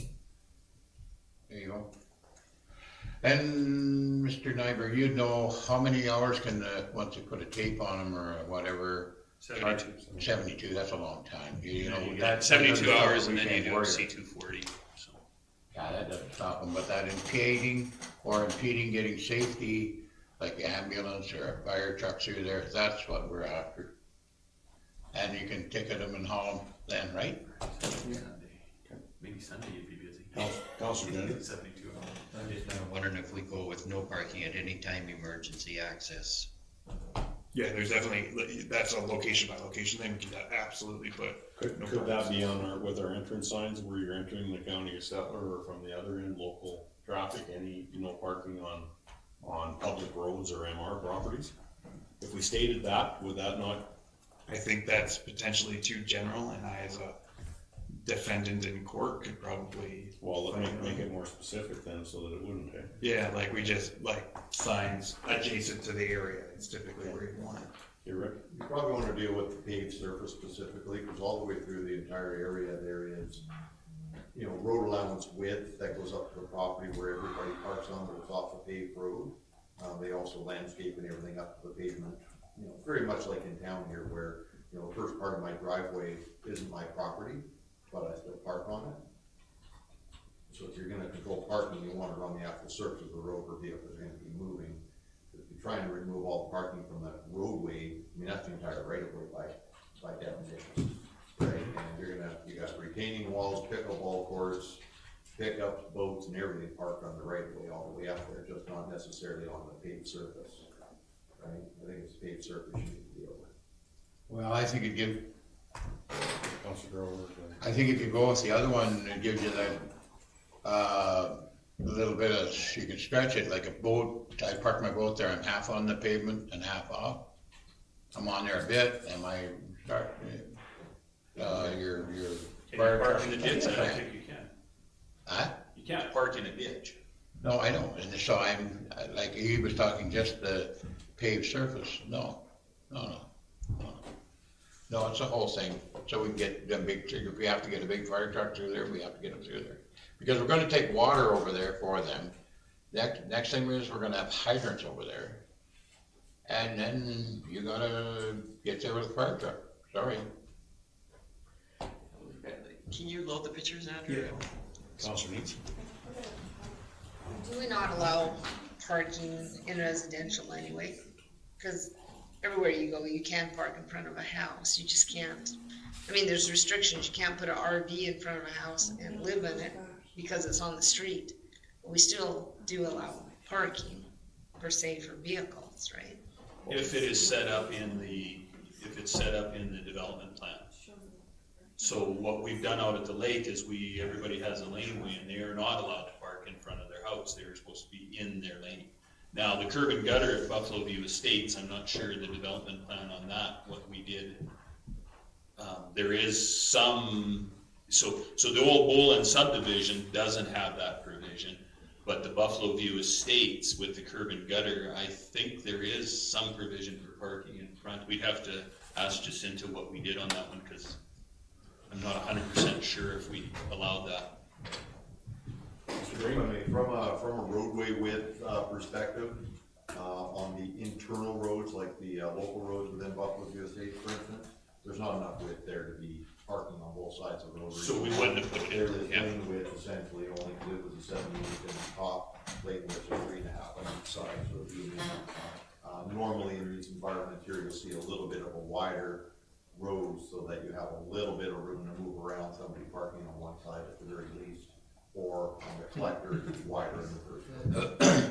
As we went through Paradise Shores, we had the insistence that everybody either park in a specified parking area or be able to park on that leased lot. Right, and leave the access roads. Leave all of the access roads open for emergency. And that was a very much a stickler that we were sticking with. So I mean, why would our residential areas not be the same thing? Those big fire trucks, if you're gonna start getting the tenders and stuff in there, that is a lot, truck's gonna turn around, truck's gonna have room to move. We've got a big bumper on the front. I guess, but I mean, that's if you say they can park in front of your house and they're trying to turn around, how the heck do they get one of those outfits turned around? I remember the theater fire, we moved the truck, we just put her in D and pushed the truck forward and parked in front of a fire hydrant. I guarantee you they won't do that again. Just for scale of reference, in Paradise Shores, we approved 4.5 meter tops on the roads. So that was considerably smaller as well. And that's why we were so brutally insistent on it. Not to discount that, traffic on both sides of the 7 meter top might not be adequate for a fire truck, but it's why we've maintained such a hard line on the Paradise Shores development. But I agree, treating them the same. It's one thing to drive in, it's another thing to turn them around. I saw with our shop fire how they got stuck and they got this and they got that. So this is phase 1 of Buffalo View Estates from our inspection on Friday. Lots of traffic up there, lots of occupation, quite a few lots with 2 or even more RVs. But several with just. Is that a trailer park? Several of them with just one. That's one with the awning or the. That's it, yeah. Questionable awning, yeah. They're on there a lot. You've got, I believe the land use bylaw allows for occupation of 2 RVs for up to 21 days without a development permit currently. So some of those may fall into this. That one maybe less. So this was a series, I think this was 6 trailers across 3 lots here, basically. 2 or 3 or not. Yeah. I thought it was 2 lots. I thought they, yeah. Yeah. So they may or may not have technically maybe sort of been in compliance with 2 per, but it was busy. It was definitely busy. Where's Mr. Chapman's lot? He's in the second phase. This is phase 1. This is the west side of the marina. So he's not nearby here, although he's got plenty to look at that I'm sure he was not satisfied with. So back up, what's contravention there?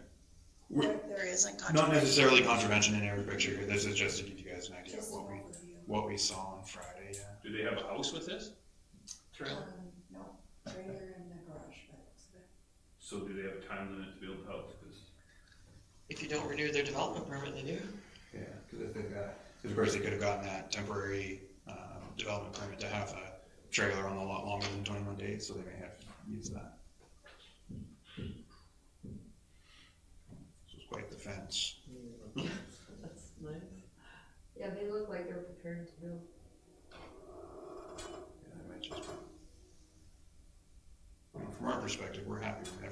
totes because it's. That's always, cause you can't tax an RV. Yeah, one of the problems that we definitely noticed up there, you can see it in here, there's that, right, you can see it just past the little utility boxes, these totes. So when we put White Sands truck fill in, we thought, yeah, great, even our residents can start getting water a little cheaper than we can get it to them, because they can get one of those totes and kind of turf it back and forth. But the one thing we didn't account for was the sewer usage that incurs. So we're still pumping up the sewer at quite an expense, and we're seeing effectively the per unit rate of that go up as we look at it to our metered stuff, because we base it on 80% of your water consumption. So if you dump into your sewer water that never came through our meter, we don't charge you for it. Unfortunately, we charge them enough for their water. I'm willing to take a little bit of it. They don't- Not for these with the not for these ones. He brought his own water. So that's the problem. We're actually increasing the burden on those using water properly through the system. So this guy, if he uses 100% of his water comes from that tote, none of his sewer, he's not paying us anything but a $15 flat fee. And if he fills up that tote, it's what, $3.50 to fill it? Yep. $3.10. $3.10 to fill up one of those totes, which is great. I mean, I get it. The water is expensive up there. I'm super excited to get the Ocean Sands extension through there and fix that issue. It's just, I don't know if that practice will change because it's still going to be costly for us to get the sewer out. We still have to haul the sewer out. So that particular lot, Mr. Chairman, if we could, that particular lot, does it not have water and sewer hookup? Yes, it does. So if it has water and sewer hookup, are they not paying a monthly fee right now? No. Well, they pay a flat fee of $15. They get a flat, the one, I gotta double check that. I can't remember if we stopped issuing that special tax, but if you're not hooked up to water and sewer, you gotta pay a special tax. But it's minimal compared to And he what would it's be costing hooked us up. to haul that sewer. You can see his hookup, his sewer hookup here. He's hooked up to sewer. So why are we not just, if he's hooked up and we can physically see he's hooked up, send him a bill? Well, because we normally we send you a bill based on your water consumption for your sewer, right? So if you have zero water consumption, all you get is the $15. What's he paying for taxes on that property? Fair lot. So net Residential. $100. Yeah, so what really the only workaround to that is if this continues to be a problem, we can get rid of the consumption-based sewer rate and charge everyone a flat rate on sewer, which would be much higher than the $15. It might be closer to $90 a month. And that would just be calculated based on what the actual sewer costs us to run, and then we just divide it by those connected, and you're all paying equally. So if you use... That makes sense to me, because then it would be encouraging to get your butt in gear to build. But towns and stuff charge based off your water usage. They do, because that's how because of the utilization factor, right? And in this case, they're utilizing it. And, I mean, they found the loophole, let's face it, and we just need to try. There's quite a few that have found that too, isn't it? Yes, it was very obvious with lots of people had these totes, and it was an oversight on my part. I looked at it and I thought when the truck fill went up that this was a great idea. And then it kind of came back and bit us in the butt as our sewer costs per year started rising. Any given weekend, you can see they're before that they were loaded up at Erskine too. Yeah, it just got much worse when White Sands came in. I don't have to haul all the way from Erskine with 1,000. Or it could be the COVID, they're out there. That's true too. So, thank you. And then if you are charging a flat-based fee for sewage, what do you do when there's 3 to 6 trailers on the site? Exactly. How do you monitor that? The one with the questionable deck has a double sewer hookup. You can see it. They charge them twice. Well, that's something we have to look at up there if we're gonna continue to allow these trailers to be out there. A residence, was tied into the sewer, a residence would be tied into the water. Yeah, it's less likely that you're gonna use a tote on a developed property just because it's not as easy. It's not saying it's impossible by any means, but with a trailer, you just pump it right into your tank. You got a pump built into your trailer. It works great. With a house, that means a little bit of special consideration to keep doing that. So. And there's several garage type units that look to be living quarters with the totes outside them as well, so they are using them in that capacity. So what, from a development permit status, we're just charged, what do they charge for that garage or the garage house? to get the development permit. Like No, $100? but like from a taxation basis. Oh. Um, It would depend what the garage was valued at when it went up. Well, most of them are what, $40,000-$50,000. yeah. The residential rate, 4%, $480.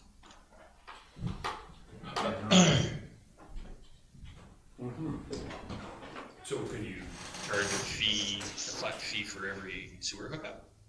That's an easy thing to do typically. Yeah. And You only got one sewer, you only got one physical sewer hookup at the lot. You got 5 trailers running into it. What do you charge? I see. Times 5. Right. Even bigger. Or if I have 2 trailers, just devil's advocate on that, if I've got 2 trailers with 4 people across them versus the family of 5 with their cousins staying over, and they've only got 1 in the big house versus 2 hookups, am I paying more unfairly? So They're in the big house. Oh, that big house.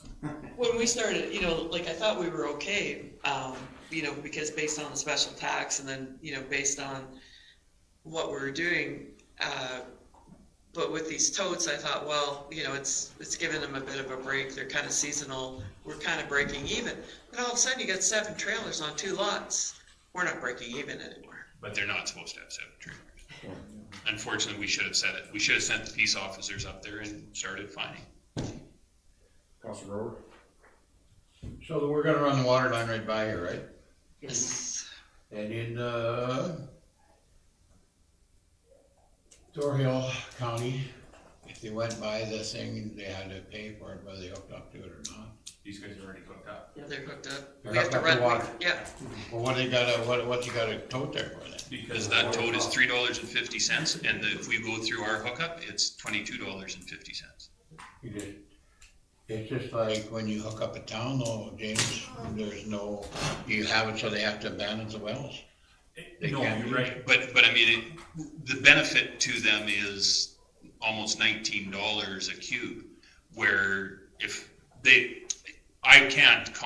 maybe that'll happen, but I would think if I've got $3.50 a cube at my doorstep and I don't have to haul it, and I don't have to, why wouldn't you just continue to use the water that comes out of the tap? And some of those 7 units that are there are gonna be using their holding tanks, and then when they pull away, they dump it.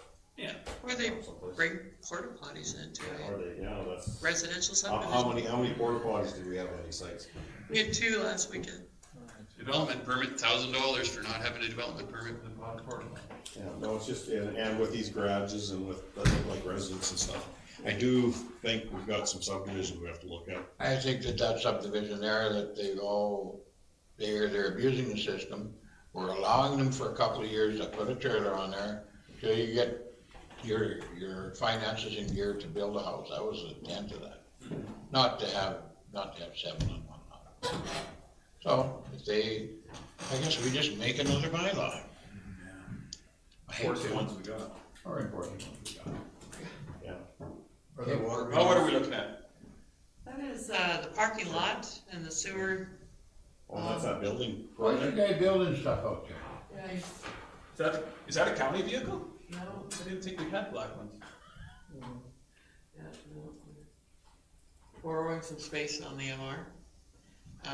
And we have some trailers parked there, which is what it's for, right? It's a boat trailer. Yeah, and then that's where the sewer tanks are. Can you zoom in on that a little bit? The one on the left? A little closer. So that is a boat trailer, that one. Yeah, that's a boat trailer. Attached to a vehicle. A dump Yeah. trailer. Yeah. And Yeah, I that's kosher. Yeah, I think that combo was just pulling out of the marina when we were there. So has he cleaned this up? Yes. Did he sweep it up properly? Get all the rocks missing? I haven't been up there personally. We had Clint up there Monday, Tuesday. He mentioned that all of the materials were gone. There wasn't anything parked in there, and that the damage to the path had apparently been resolved. Yesterday's rainstorm should have cleaned up most of the rocks that were up there. Mr. Chairman, I happened to run into an individual on 835 and Highway 12 intersection. Their truck had muddy tires, and AT made them go out with a power sweeper and sweep the entire, and I had no idea what they were sweeping. I looked at it and I could not tell you what they were sweeping. And I was like really? Where did that come from? But they said, yeah. And I don't know if it was a DOT officer or what it was, but they were out there with the skid steer and 2 attachments with a sweeper and a bucket and cleaning it up. And I was like, why? Because I couldn't see what they were cleaning, but they were forced to do that. And maybe we need to make that happen here. And where's the encroachment on the actual MR? That's. Oh, yeah. Oh, that's a Oh. measurement. That's another one, Yeah, that's right. right there. Oh. Ouch. Like that row of trees? Yeah, this little row of trees here. So from the black post, actually 6 inches left of the black post to, well, all the marina is our property. Yeah. And then, so these trees that you can just see, they're just saplings that were planted, are the subject of that memo 9.2. So That's for us to access other properties along there, is it not? That's us for us to mow. mowing Take that and Well, and maintain. access the fence for maintenance and whatnot. 'cause, But if you had to get back in further, that's your right way to get in there. And that's why we did it that way. And so the trees there, is that our MR too? These trees are not. Those The are growing private trees. land. Trees are trees that we planted on his lot to provide him, privacy from the sewage thing. What about that going, I don't know, the front there? What's that road, that dirt road that I'm seeing? That's just Pathway. a walking path. That looks destroyed to me. It has, I don't know, Rick, did you get up there yesterday at all to take a look? Yeah, no. No. Clint was up there. Sorry, I didn't manage to get pictures from him in time. But he claims that it looks like he took some of his gravel pile there and did reclaim it. So we will do a proper inspection to verify that it's restored to the way it was. That would be our primary concern. If I may, Larry. Yes. There's part of history on that as well. We placed the pathway right at the backside of the lot, just so it's very clear, you know, where the division is. We did it on purpose that way, so right where that first black post is and the very edge of the pathway is the lot boundary. Otherwise, we have things spilling over all the time.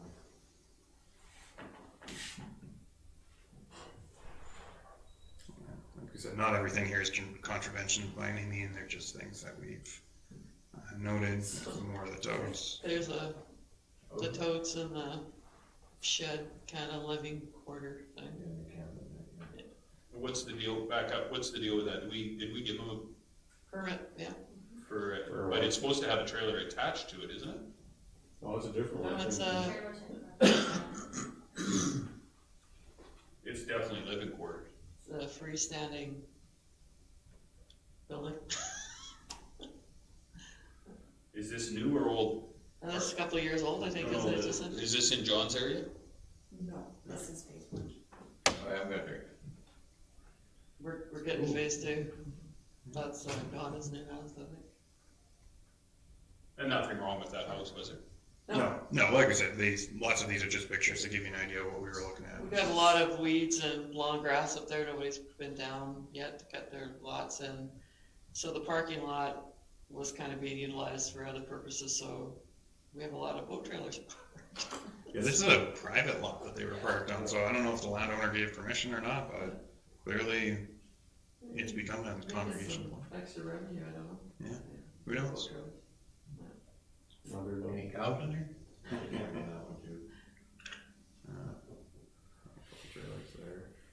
Oh. This was that first one we looked at with, Nice gazebo.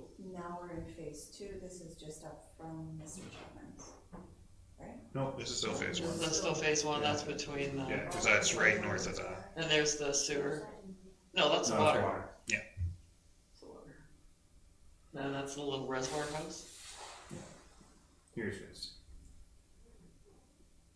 There's some of our sheds. Is that John's side? Yeah, you bet.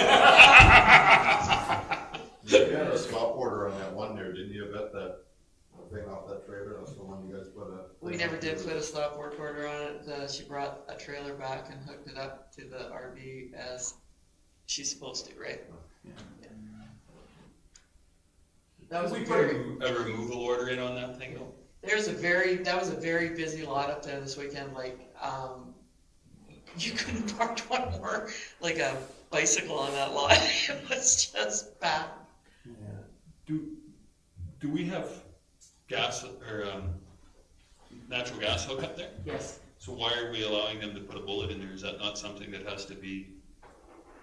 A bullet? Like a pig or. That's a propane pig or. Yeah, whatever. well, yeah, maybe it is a pig. It's bigger than a bullet. I Oh, guess. that big thing, oh, yeah, I never even noticed that. Yeah. That's a Propane. Explosion, looking for a place to happen. yeah.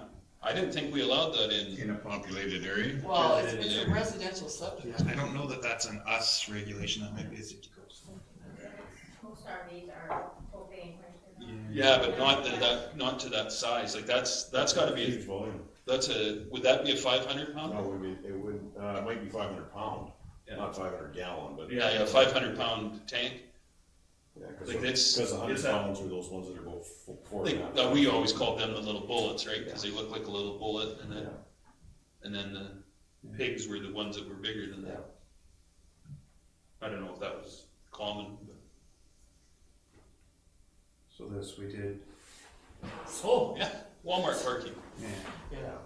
Yeah, so this was mostly one lot with, what was it, 5 trailers on it, 4 or 5 trailers, and then the motorhome set up on the street. And the porta potties right beside it. Yeah, well, I did send Chad out Saturday morning and told him to go have a talk with the motorhome owner. That was easy too. I believe so. Did you take a look at Sunday? I looked at it Saturday, he was still there, all he did was push his load in. For the day, probably. Then he's parking, yeah, I guess. Yeah. And stuff, yeah. Tried to explain to him, and that road's tight, boy, you might get an ambulance there, you wouldn't get a fire truck. Especially right where he was. He was right on the, Curve. What? The curve is curving around. yeah, it was just, it was really awkward. His explanation for parking the RV out there was that the ground was soft and they thought it would sink. Okay. Well, he could be right on that. But whose fault is that? Put some gravel down. Or don't go, what's what? This is looking Looking back towards towards. Mr. Chapman's house Oh, yeah. through the Maze? RV parking lot there. Okay. So is that his house in the background? Oh, this one, yeah. No. Oh, is that not Chapman? Yeah, that is. Just above the red roof. Okay, yeah. Yeah. I mean, I feel for Mr. Chapman, right? I mean, I totally 100% understand what he's doing, why he's complaining. That's his house. That's his, yeah. And honestly, if you're gonna pay that kind of money, would you buy that property with all the crap around it? You can feel your blood pressure going up when you go up there, right? Yeah. It's supposed to be a residential area, but it looks So like. this is the rest of Mr. Chapman's Yeah, cul-de-sac. this is right at the end by the marina where there's a decent bit of development. Huge, So far. That's a new expensive house going homes in. up there, yeah. Yeah, I certainly can understand why he's coming in and complaining. Back up. I think we'll- See, I voted against that. Which one's that? Because the wraparound deck on that, now those people will stand and look right over top of anybody walking that path. I think it's an obstruction of public. Probably being looked down upon. Well, you know what, Ernie, it's fine if you've got decent neighbors, but I've been in those places, especially down in the States, where you're walking around, there's party revelers on top of you, and you're trying to walk with a family past that, it becomes a pain in the keister, honestly. Especially when they have placards reading you. Yeah, or, yeah, it's a good thing. I'm more worried about my, 7-year-old daughter getting beer spilt on her, that was my concern. So we just packed up and left, but it doesn't make for good. A fair bit of the construction on that house has been utilizing the pathways and whatnot as well. How many more pictures? Fiber gravel on it. Two more. Yeah, because we're cutting into lunch now too. So there's, this is our favorite, That's that land yacht, true definition of a land yacht? yeah, so that's a boat and people were camping in it. And that's our MR, Roll-ons. Roland, sorry. So this one, the way things are phrased right now, we could fine them for having it unattached on our public roadway. But 24 hours? And then I think we'd still have to give them a 72-hour tag. Okay. To tow it. I don't think they do if they're obstructing, They're not they're extravagant. obstructing the traffic Andrew, I don't think so. They're not really They're obstructing the on the traffic, wrong but road. they're in an awkward spot, right? Like, There's one, then there's two, then there's three. Yeah, exactly, then right. stop. Yeah, one there doesn't cause a big issue, like he wasn't really in the way by any means, but, yeah, you get a whole bunch and that starts becoming a problem. Yeah, So really, it's, Mr. Chapman's house perfectly visible as you're driving up. yeah. And then this is just the last one, Is it just a nice marina? little shot. more and more docks in that marina every year. So do we just accept that as information or what? I would think so, unless you, I have a- Council needs? So have we pumped out the, pond there, retention pond? which retention. Well, I guess the. Paradise Shores dugout? Shores dugout, yeah. We've done it once, it sounds like Yes, we're we doing were it up there again. today. We're pumping a wetland that, the guy's got a pipe over to his house that he blocked off to protect his sewer system and whatnot, that's all saturated in Old Bowling first, and then they were heading up to do the pump, or the, big. big there we plot go. after Oh, that. I have So Yeah, it's 'cause I was all- concerned about his house too, the old Bowling, where it went right across. From- Yeah, yeah, he's kinda created a problem himself by not letting it go, so he was. My desk bed this time. There's a tourist. Yeah. They have tourists up there on the weekend. There we go. So what's the deal I was here? highly concerned about that one. The, south side of the road is higher than the north side. And the water pooled up against the road, there's a culvert, and in she came. And of course, it's looking for the easiest path to the lake. Easiest path to the lake is where to develop the houses. They didn't do much in the way of, you know, managing the water when they built the house and developed the lot, so. What'll have to happen there, Rick? He's gonna build a swale, I think, and try and move the water, in front of his house. He doesn't care if it goes between his, the thing is going around his house, in between his garage and his house and down to the lake. Where the wet spot is there? So this is the north side, you can see how high that is. Goes Yeah, quite- I've never seen it that high before. Yeah. So was the culvert plugged or what? No. Yeah, they plugged it with a board. They plugged it with a board, yeah. Because the outflow was so much, like he was flooding his septic system. So where is the water supposed to go from here? Straight to the lake. Yeah, through his house, basically. But that's not a new house. No, it's been there for But the water has never got high on that side of the road to hit the culvert. This is what's. That's the issue, right? Actually, it does, it's just not. Enough that you'd notice it, It's yeah. not raised down as it goes, rather than they held it up with a board, so they developed a lot more retention that they had to manage rather than. It's like the Big Valley Creek, it used to only flow once or twice a year, and now it's like the Red Deer River. And it was down pretty good today when I Was it? sent a Yeah. pump up there, it's been trickling through that board for a couple of days now in the sun without rain. So where is this actually at? This- Right on the sixth house in from Buffalo View Estates on Old Bowling. Yeah, so Or- probably or- two or is it three something down that further. happened? And upstream that made this happen? No. Like the new road or? Well, That's That's what what I I thought thought too, when Pat had brushed in there, right, for his fence line, that, and we had too, that perhaps we had changed the way the water, but no, it's just coming right off. If you look right behind that, the hills on that, they're like, it's like a mountain. The water is coming off those hills at 100 miles an hour. We've just never had that much before, that fast, and so it accumulated. We built a fence across there last year and ran the truck and post pounder right through that wetland. And water's up to the second wire right now. And it was up to the third wire, roughly equal with the shoulder. It's just the years. Yeah, it's just the, and it's taken all the drainage off that quarter section or half section. How's runoff gonna affect that then? Well, it's, I don't know, I came upstairs, I thought someone left the tap on in my kitchen and it was the rain, right? It just No, came I'm down. just thinking if this is a problem now, if we got a year that actually we get snow, that's gonna be another issue then. Could be. Could be. No. But when the developer built the subdivision, they put the pipe where the natural water course went across the road. That lot was built with flat front yard with a bit of drainage around. But what's happened on the front there now is it's all saturated in for the quantity this year, and it didn't run off full. When did he put his septic system in? Is that what's causing the saturation? No, I think it's just. Is it field system or is it a pump out? It's a pump out. Are you sure? I thought he said I thought he said it was a field. Cause this is the first thing. Very well could be causing the problem. Well, the other problem too is I think over the years, people have landscaped right up to the edge of the road too, right? So instead of maybe there's a bit more of a ditch in the front of They his fill house. ditches in It's up the hill both ways. nice flat place to mow now, right? Counselor Grover? I think we should go for dinner. I think we need to talk about this. I don't think we should rush through it. We can deal with it after. But I was up Saturday and looked at it. I talked to him, and he was grateful that we were keeping an eye on him. Rick went up on Sunday, double checked it.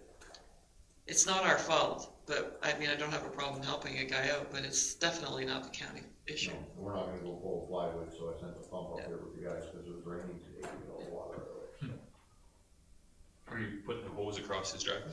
No, we're going east, so I don't have to close the road. Too much traffic up there. Transferring it to a different. Is that a motion for recess? It's what it was. More pictures, Andrew, or is? That's it. That was the last picture.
mics now.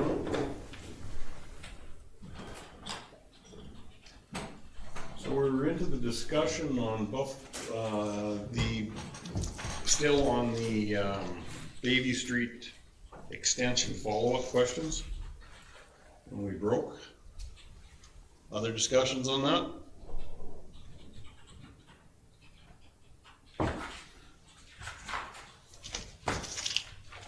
Mr. Chair, I just wondered, just through to Andrew, what did you want from this discussion?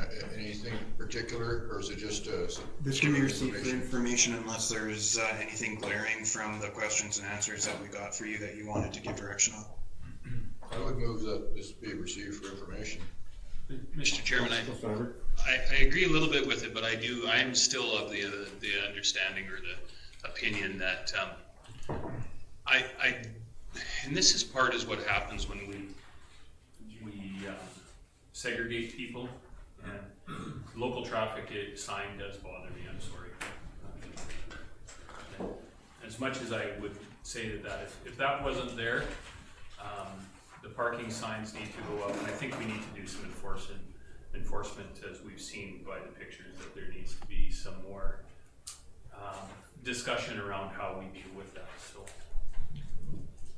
What about in regards to if we put emergency, like, should we have anything on there about emergency access and then the parking stuff underneath that, or just to stress really the reason why that road was put through there also?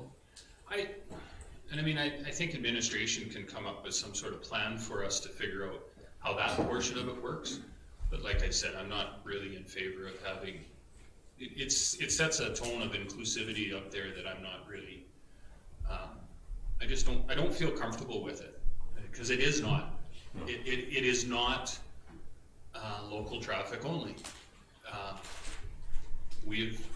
That is part of our road network, and if that's the local traffic, well, I would make application that I get to have local traffic in front of my place too. I think, and just qualifying my motion, I guess, Mr. Chairman, is that I think we have put out to the residents sort of what we have in mind, and this is just some of the feedback we've got from them, and we've had discussion about that quite a bit this morning about the, like you were commenting on, Mr. Chairman, the fact that just because there hasn't been an emergency up there, doesn't mean there won't be one tomorrow or the next day. So that's what we have to prepare for, and have been long overdue in doing that. So I just think some of the things may have to be discussed further at a later date for sure, but we sort of know what the feedback is now, and some we agree with, and some we certainly don't agree with. So. Council needs? I think we put signs up on some of our different county roads for different reasons. Some of them we're not maintaining, so we put the back roads signs up there. And this one I know it's quite a narrow road at the beginning. It doesn't get wider till you get the farther end of Bayview Street where it is safer. And so I think that's the reason why those signs are going up, because that road is so narrow and windy.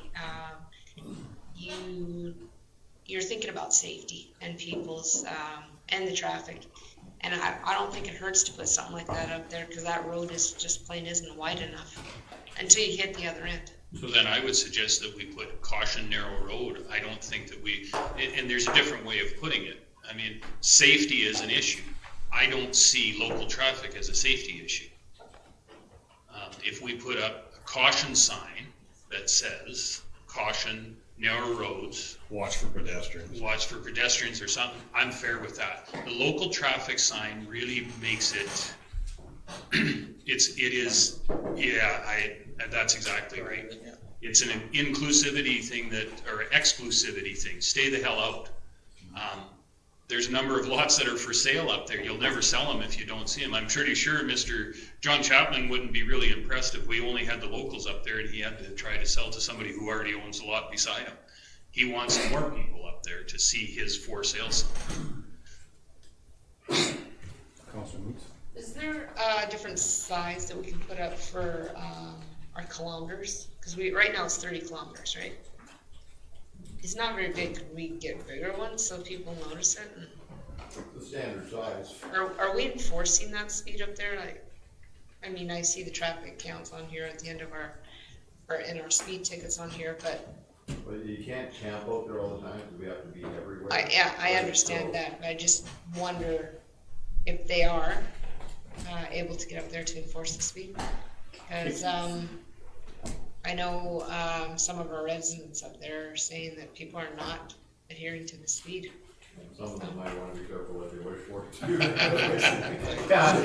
Can we put a laser, like a, We do have that speed minder thing out there, I think it's in the shed over here, Andrew, is that right? Yeah, it's That one that actually, you go out there and it'll feed back the yeah. speed to you, just to remind That's, people. you know what, that's good, they have it over here by the rec center, so I Yeah. think that's, if we're not using it, I think, especially during the summertime, like last weekend when I was up there Friday and Saturday, very, very busy, it would be really good to have that up there.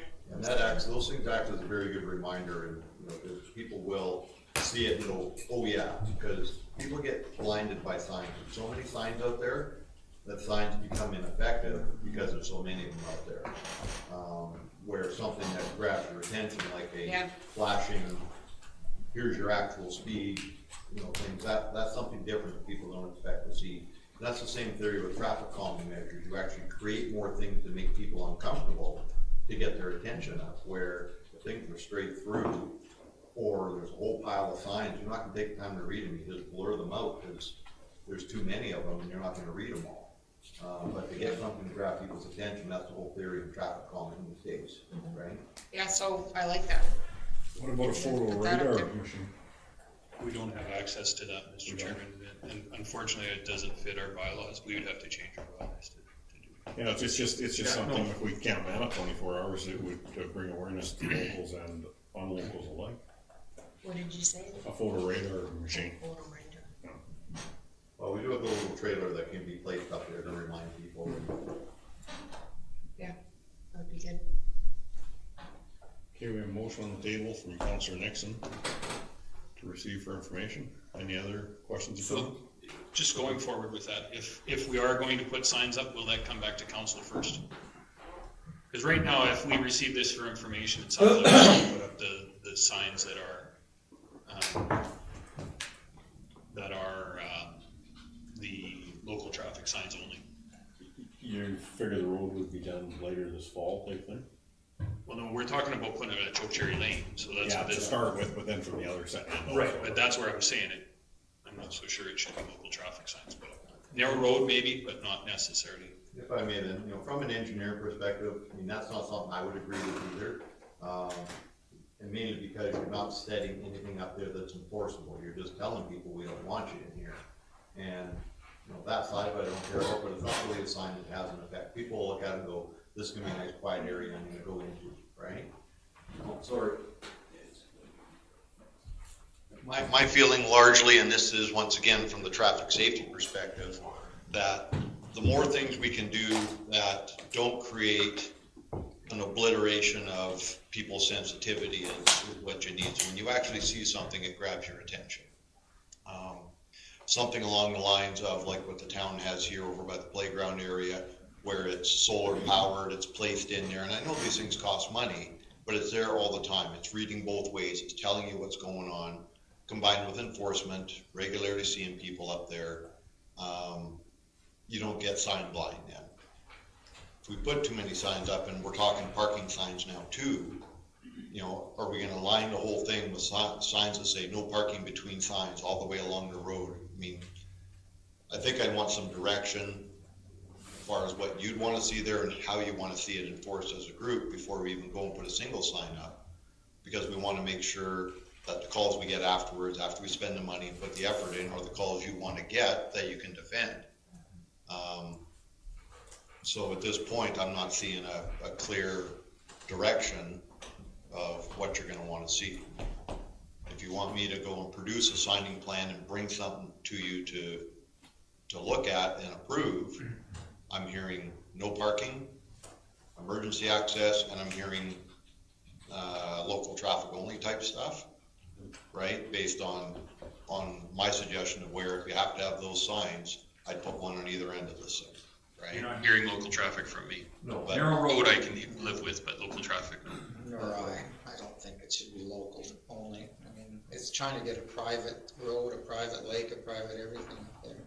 And remembering this shouldn't be a trial and error thing, like we should go in with an idea of what we're trying to achieve and do the least amount possible to achieve that message so that we're not blinding people by too much stuff for them to just ignore, because you get too many things out there, you can't see a darn thing, right? And that's part of the issue. Just as a note, I did talk to the town, those signs are about $8,000 installed. Yeah. And it cost them about $200 a year for maintenance, just to keep them clean and service. And they're effective. I walk through there all the time and I'll see vehicles come up and I'll see the brake lights hit just after they go by and go, oh yeah, you see it constantly. They're effective. And we do have one. We have a little thing on the trailer that just tells you what your speed is. It's not quite as, you know, it doesn't have the red and blue lights flashing at you, I think, quite the same way. It just pops up with the speed. So different versions of, depending on what you're trying to do. But the most important part of the stuff is making it uncomfortable for people to speed. And you either do that through enforcement or you do that through making things tighter visually, not necessarily in practice, but the vision has to be tight so they don't feel comfortable rolling. Something like the new subdivisions you see in the cities, they do a lot of those small traffic circles now. So you go into Collector Road, you got a traffic circle instead of an intersection. That's a calming device. That makes people see things differently when they drive in there, because there's a wall in front of them. And yet they can still roll around freely, right? Not like Moscow. They have a different environment though. That's not a residential neighborhood. Interestingly enough, I think ours does have little red and blue lights on. We had it at Erskine and they were trying to take pictures of how fast they could go going out of Erskine at the time. Our officers didn't particularly like that too much, but I could just see us getting a lot of complaints because the red and blue flashing lights were going if we had the ones over here at about, 10 o'clock on a nice summer evening when all you see is red and blue lights. Little red light district there. They have to be careful, people have to be careful what they're asking for.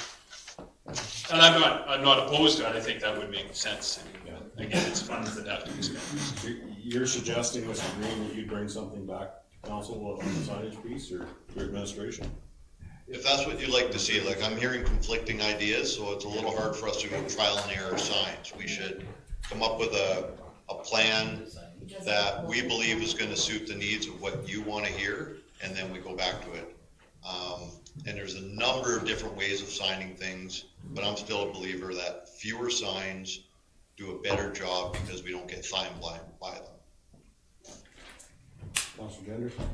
I think your suggestion there, Rick, so I'm just kind of wondering whether you could propose it and then see, like, even get it through Yvette, send it out to all of us, so we can kind of hash it over, like, on our spare time sort of thing. Like with 3 traffic circles down there? Yeah. Building a traffic circle. Councilor Just checking. Mr. Chairman, Councilor Nixon? I would like to amend my motion a little bit to receive this information and to, with the expectation that administration will get back to us with some suggestions on road signage as the road nears completion. If I may, one more time, Larry? Yes. One of the things to remember is, right now, there's not a problem other than what's been there forever. There's occasional speeding and other things, and we don't know that this road is gonna create a problem or if it's gonna solve problems. Exactly. I've talked to a few people up there this weekend that were talking again about padding the traffic counter.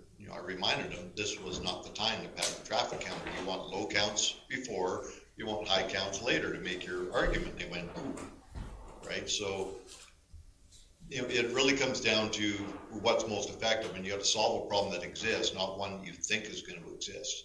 And until we've done more studying, more monitoring, and collected more concerns that are validated, not just guesses, we don't know what we have to do up there.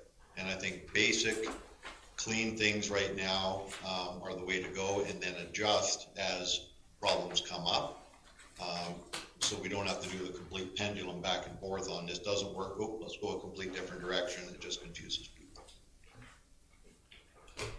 Okay, so we have an amended motion from Councilor Nixon. Any other questions or concerns? All in favor? Carried. 8.5 memo, Buffalo Lake South Shore IDP preliminary meeting, page 127. Yeah, so I probably saw the two letters, one from the Summer Village Roche Sands and White Sands. We had a chat with them while they were, their CIOs, while they were here for the Buffalo Lake IDP meeting a couple weeks ago, and said, hey, we haven't gotten a letter back from you. Does that mean you're ready to go to mediation? And they both said no. White Sands especially was quite keen on conducting the preliminary meeting that's outlined in the South Shore IDP prior to the step 4. Which we had suggested for going.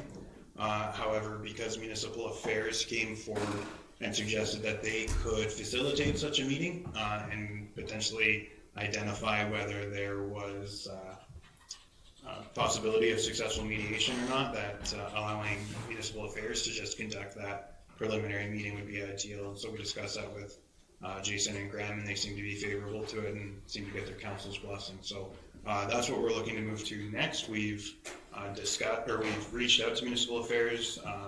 Their manager had given us a name of who would conduct that. I think Yvette left a couple messages for her, so waiting to hear back. Yvette, or did she get back to you? Not yet, but I called her again at lunchtime and she still wasn't in, so I'm hoping in the next day or two. So my goal on that would be, as soon as they're engaged, to wash our hands of any organizing or dates or anything and allow them to facilitate the process. Then we're arm's length and we can't be accused of pushing the process or delaying the process or whatever we might be accused of. So. But, Mr. Chairman, if I could, I think we need to let them know that time is of the essence and we want to get this through.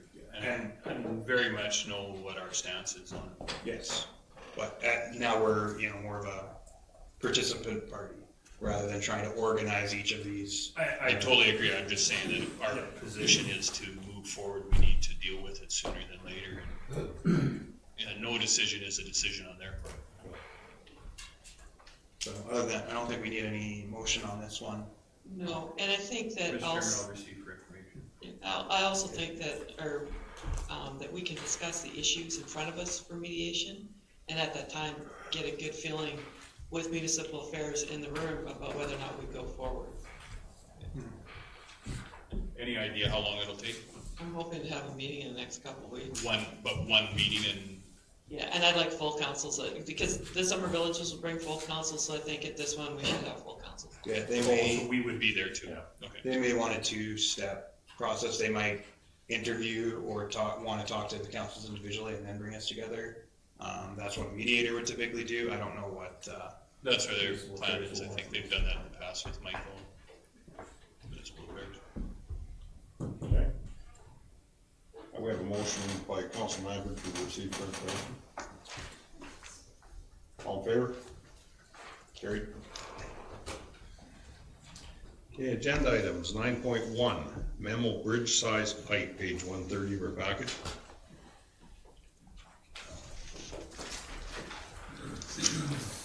So, Mr. Chairman, we were very lucky and received funding to repair 5 bridge files, and they're all culvert replacements. And then we have one left over from last year that we were approved also through ET that we were hoping to get completed this year. We had to acquire some land and things like that before we got going on it. So, of course, the government is looking for us to get out this right away. These are our shovel-ready projects because we've got the engineering and the preliminary work done on them. Rick has an idea on how we can make this work quickly, so I'll let him present this to you. I am concerned, and I've had this conversation with Rick about, I'm still running with 19 less employees than we had last year, and I am a little concerned about time constraints and burning out my public works staff, but Rick's got a good idea, so I'll let him present it and see what you guys think. Okay, so basically the conventional way of dealing with something like this, and whether you do one at a time or you deal with all 6 at the same time, would be to hire a consultant who would do the design work, put things out to tender, bring tenders back, and then we'd be looking at awarding to a contractor, and just what we need, Maureen. And And then we're, waiting on that contractor schedule to start up, and, by and large, that process is, we'd be lucky to be, a really good lucky one would be awarding a contractor in September, if we wanted to do them as a package. And you might see a little bit of it started this year, but it's generally next year's work at that point. And in my mind, this is something that, we want to spend this grant money as fast as possible and get things in the ground so that we can stick our hand up and go, look what we did, we're ready for more, should something come down the pipe. If we don't deliver on something like this quickly or show that we can't and it drags out for too long, we're not ready to receive more grant money should something else come down the pipe.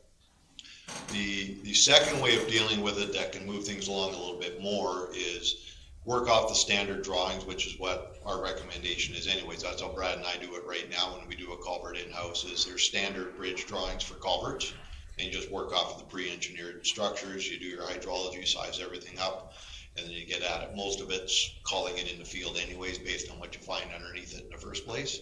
So it's not difficult, but we could go up for quotes and or in-house tenders and move things along a little bit quicker, whether we wanted to split them into a couple at a time or do them all at once and select one contractor. Probably get a little bit more done this year, but we're still waiting on the process of tendering, getting good information out to people, so they got something to bid on, or you do it as a day labor and just ask for rates and try to manage it that way, with the county still taking essentially the risk of not knowing geotechnically exactly what's underneath everything, and some of the things you'd have to field call anyways, where if you do a consultant contractor type thing, they're going to do a full contract up, they're going to bring in geotechnical rigs and do all kinds of stuff ahead of time. That costs a pile of money, and honestly most of the stuff isn't rocket science.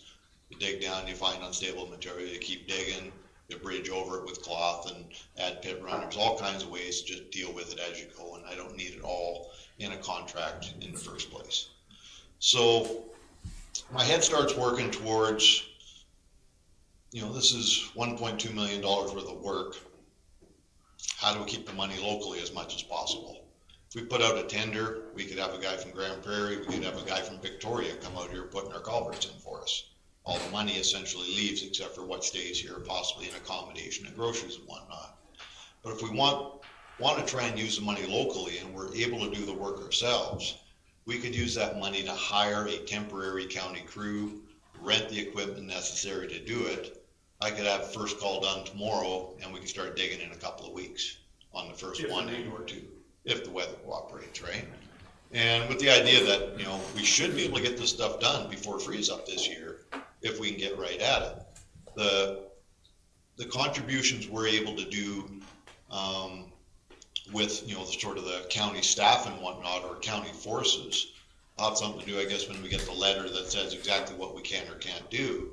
But if we hire the crew, rent the equipment, even purchase the gravel for the bedding and the clay if need be that we need for the seals, from local contractors, so we're not taking out of our other forces while we're doing it.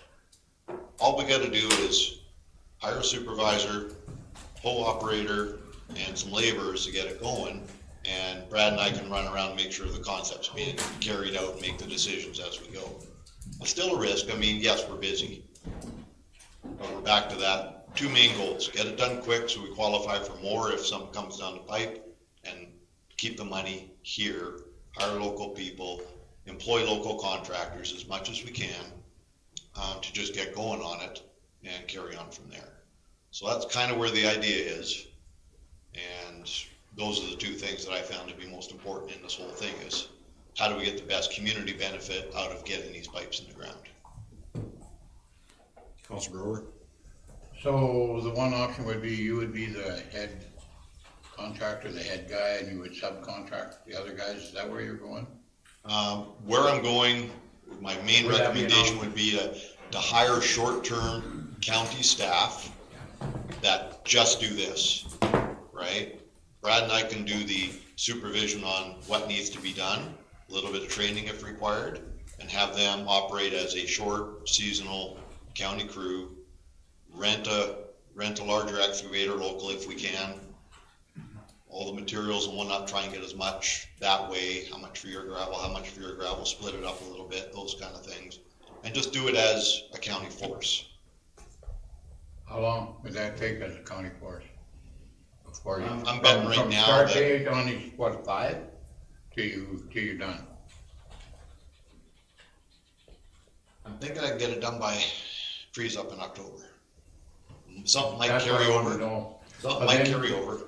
So then you would be, if we did go do this just so that we could get it done in case we get more money out there. And we got lots of bridges to do because they were all built at the same time in 1967 around there. They're all due to be redone now. My thought would be, yeah, if you could get it done in this length of time, but, I wonder about that. Part of my plan is opening up 2 to 3 of them at the same time, closing roads and just getting at it. And just the way these things go, I don't need the whole crew of somebody on the same one all the time. So when these guys are doing a little backfill over here, I get the other 2 ripping something open over here. You know, it can be done. The risk is it's staff, it's time, and yes, we're busy, right? But at the same time, you know, that goal in my mind of keeping the money locally and getting as much local benefit as we can control it that way. I think that we can do this, and it might be a heck of an idea. But at the end of the day, we had one was put out in Larry's area, in the Gatsby area, it's one of these, it's probably not as far from that one. And it was, I think, $86,000 worth of engineering and blah, blah, blah, and government stuff that we had to do, but we don't have to do that now, so. They're putting them culverts in the ground out there where the ground, most of the ground there is pretty Gotta manage water. user-friendly for holding up to, before you put a mat on it and put the rock in it. The under is really good and down there. I think, yeah, you should do it. I don't know about the hiring everything. We have we have a track going on a hoe operator. We also have a workload for it, so. Okay, you have its own standalone work. This is stuff that I didn't plan on doing this year. Okay. I had one pipe planned. Thank you. You just.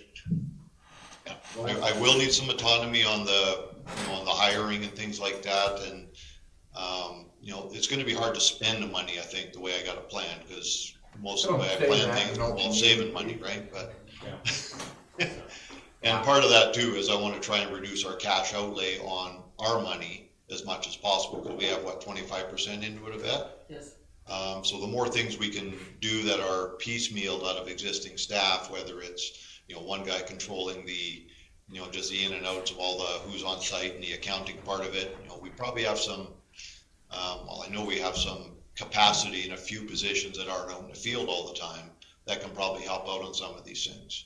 Wow. And yeah, it's a bit of a risk, but I will need, I don't like to put it this way, but I need some autonomy to let me do what I do and get it done, without crawling through a whole pile of hoops.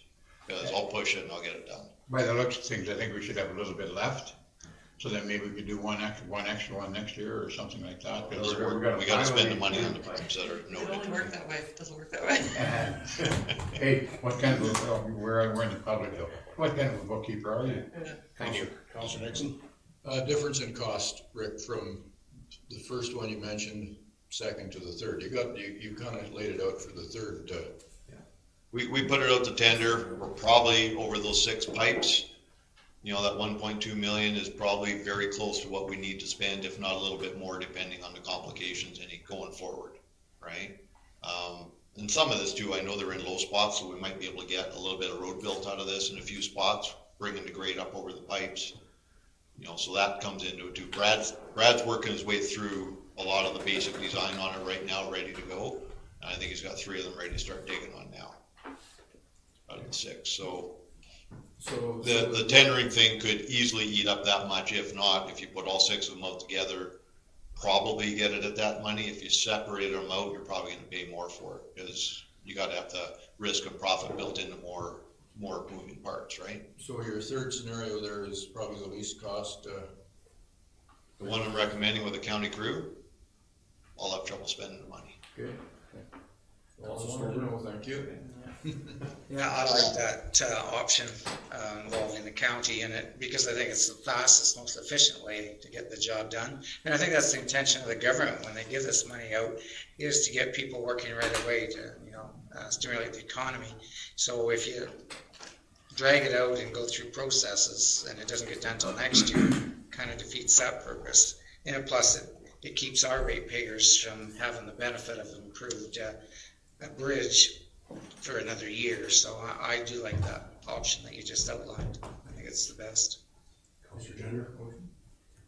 Prices that you're Good, I giving guess. for this 150, Yeah. does it fall into line? About 10 years ago, we had done a couple for the county, and I believe they were about 130. And that was working on behalf of a contractor, trying to make some money out of it also. So like, this 150, I believe you're gonna be very, very decent. I believe you're gonna have some money left over. It is also, it looks like these are within about 10 miles of each other. I find that you could have at least 2 of them going on at the same time. I would say that you would very likely need 2 excavators. That was part of my adopted plan. After I did this up, I started thinking more about what can I do at the same time? And yeah, you're right.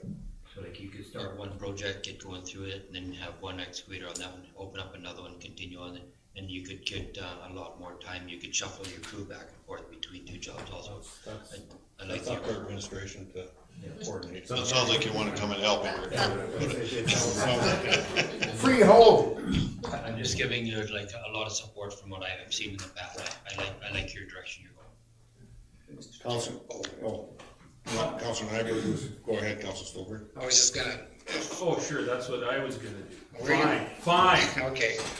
I was gonna just wrap up then. I would make the motion for option 3, basically, of the county crew coordinating this themselves.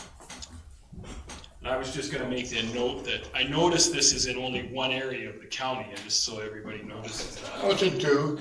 Oh, it is too, yes, that's okay. Is and is, what the rest of us Since did. I don't have any bridges, I'll be okay with that. We did throw a lot of ones out, and those are the ones they sent back saying they pay for, so. CEO Cassidy. If I may, Councillor Stuber, I need a motion that says that we take money out of our bridge reserve, which I think is pretty healthy, it's about 1.3, 1.6. And we put money away every year from taxation for this, so that if we get these opportunity, these bridge grants, we can move. And so we'd have to move 300,000 out of the bridge reserve to pay for this.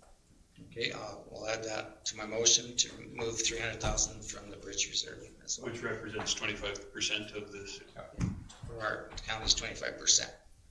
Okay, any other questions or concerns? All in favor? Gary? Okay, I'll cancel my sleep plans for the rest of the year. Okay, 9.2 memo. Read lot 24 MR Buffalo View Estates additions, page 2 of the package.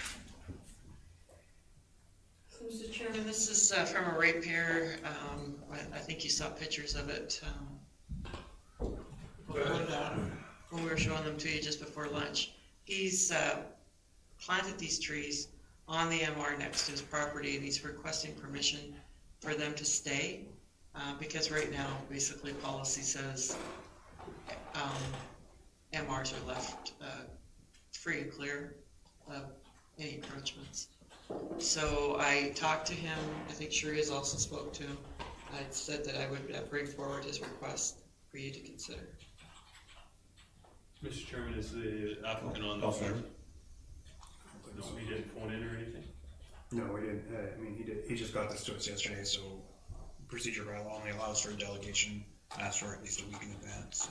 Mr. Chairman, I would make the motion that we request that the individual remove the trees and place the MR back into the condition that it was before he planted the trees there.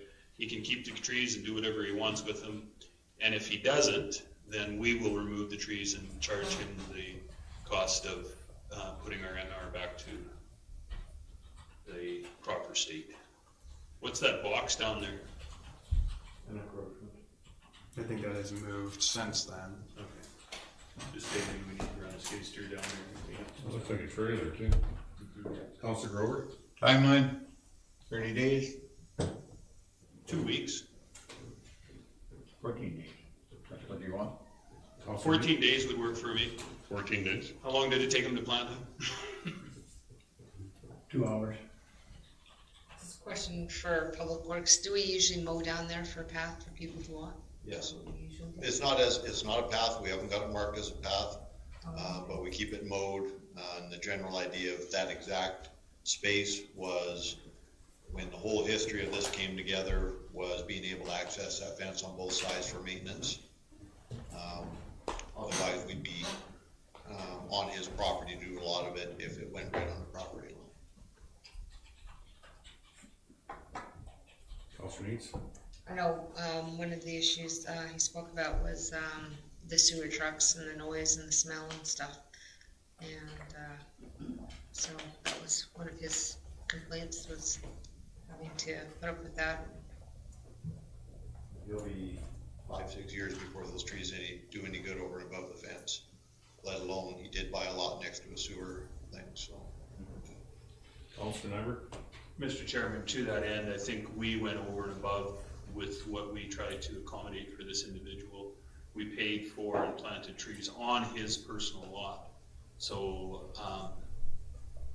with him doing this, realistically, we shouldn't charge him $1,000 for starting a development, whether it's NMR or MR or not. Planting trees can be considered development. He's developing on our land, but I think this is, it's an egregious step on somebody's part to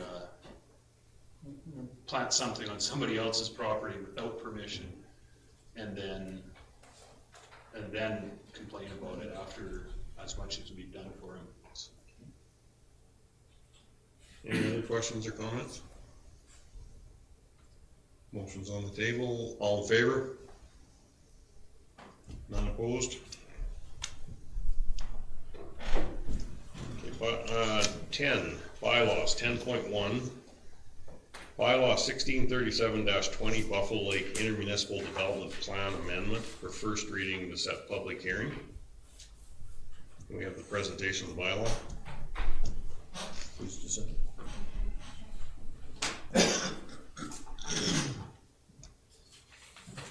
This bylaw 1637-20 is to provide for minor amendments that the Buffalo Lake IDP Committee has reviewed and considered. Just most of the revisions are for clarification, and there are some definitions that were lacking in the document, so we've added definitions for density, development unit, home business, and unsubdivided quarter section. And another change that was occurring or is proposed is to revise the term dwelling unit to a development unit to distinguish from the definition of a dwelling unit in the members' land use bylaws. Because as we discovered, our municipal partners do not have the same definition as we do in our land use bylaw. So by revising it to a development unit, it clarifies, and it will be amended accordingly. So it's we'll go through the definition of development unit, but it includes a bare lot, or a lot that is developed. So if, for example, if you have a bare lot and you put an RV on the property, it becomes one unit. It's not like two units. It's still classified as one unit. So that's just some of the, because we have a lot of lots that are not developed, which aren't calculated in our density. So that will clarify that.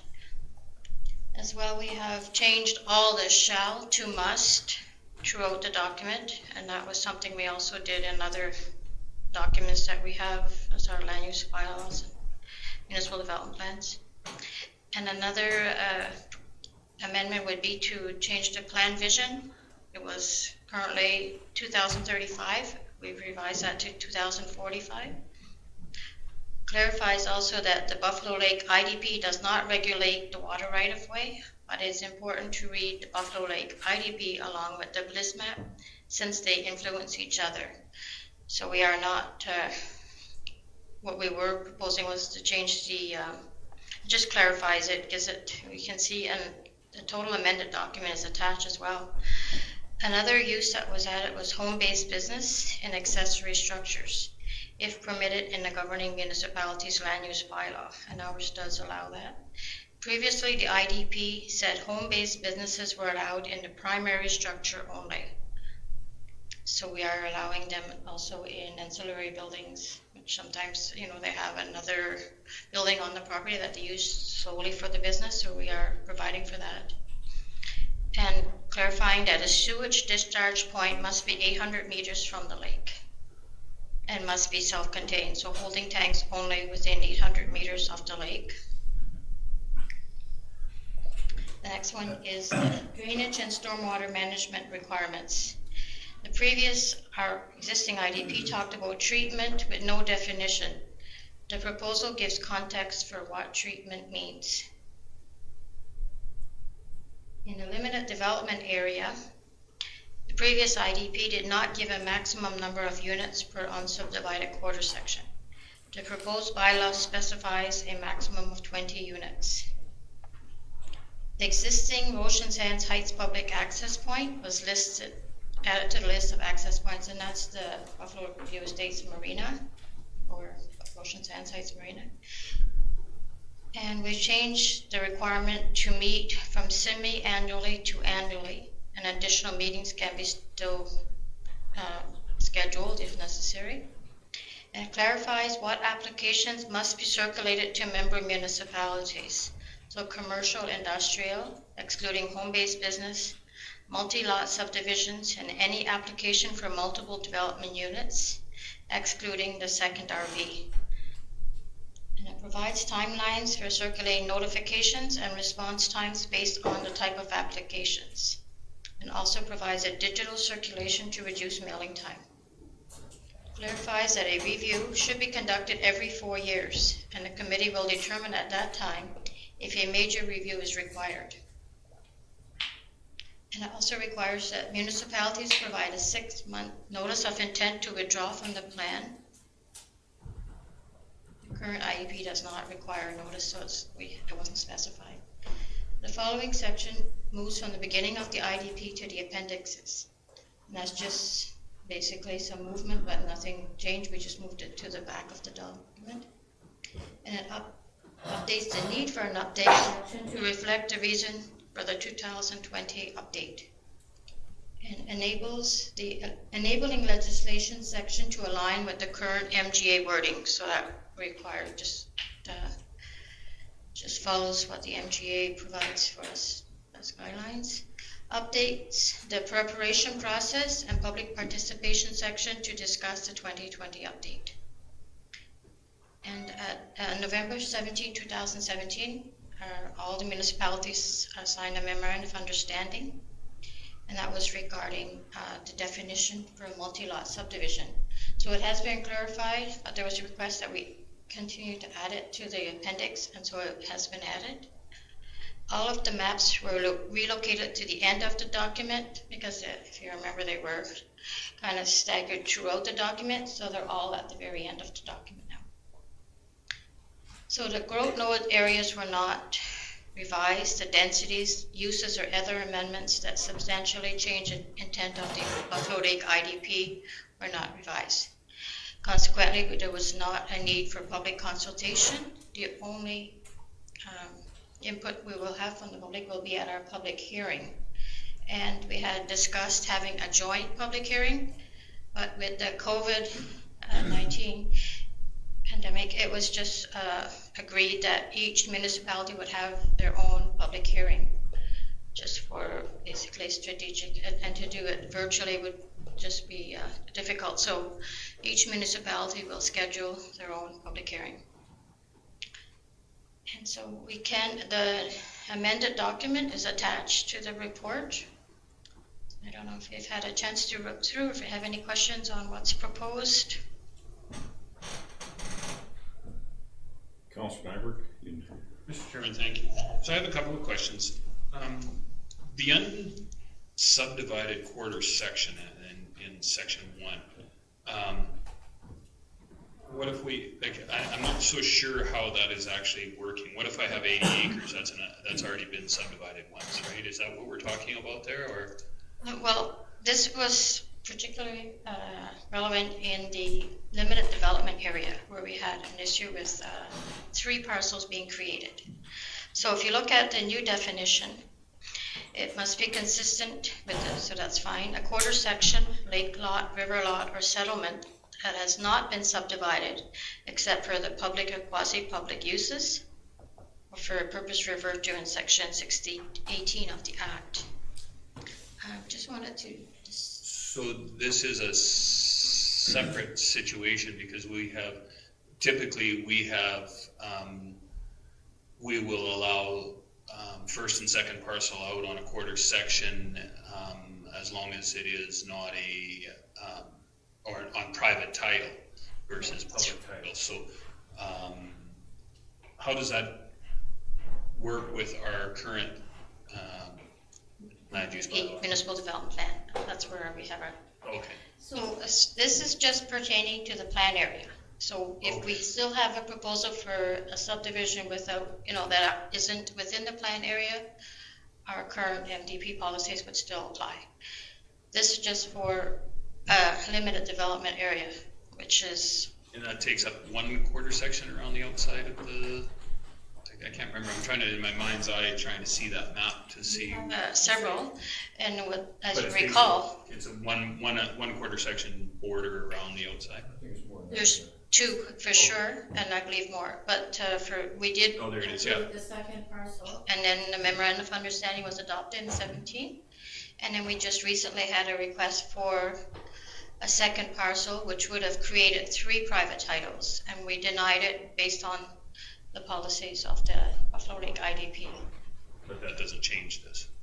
No, it does not. It still will not lead that application to proceed. Well, this wouldn't change that, eh? No, it's still, the memorandum of understanding is still applicable. We just revised the definition to make it clear that the remnant parcel is included in the amount of lots that's created. So the new parcel, for example, the one that was proposed, there was an existing subdivided parcel that had been, I believe, in 2000, it was subdivided, and then the remnant parcel. So there were 2 private titles. And if we were to approve another parcel on that quarter section, it would then be 3 parcels. So that wasn't in keeping with the policy. Thank you, Councilor Gender. Questions? On page 156, you had dropped out the terminology of treating municipal water, whereas now you've just gone to the development part of it. It's based on the onus is put onto the developer to take care of this water, which is great. I just found that it relieved us of, say, policing the treatment of it, putting it back onto the developer. Right. Then on page 179,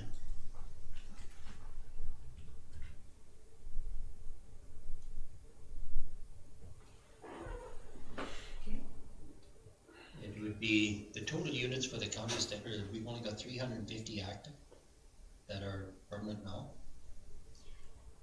We didn't adjust the tables, and that's something that each municipality could bring back.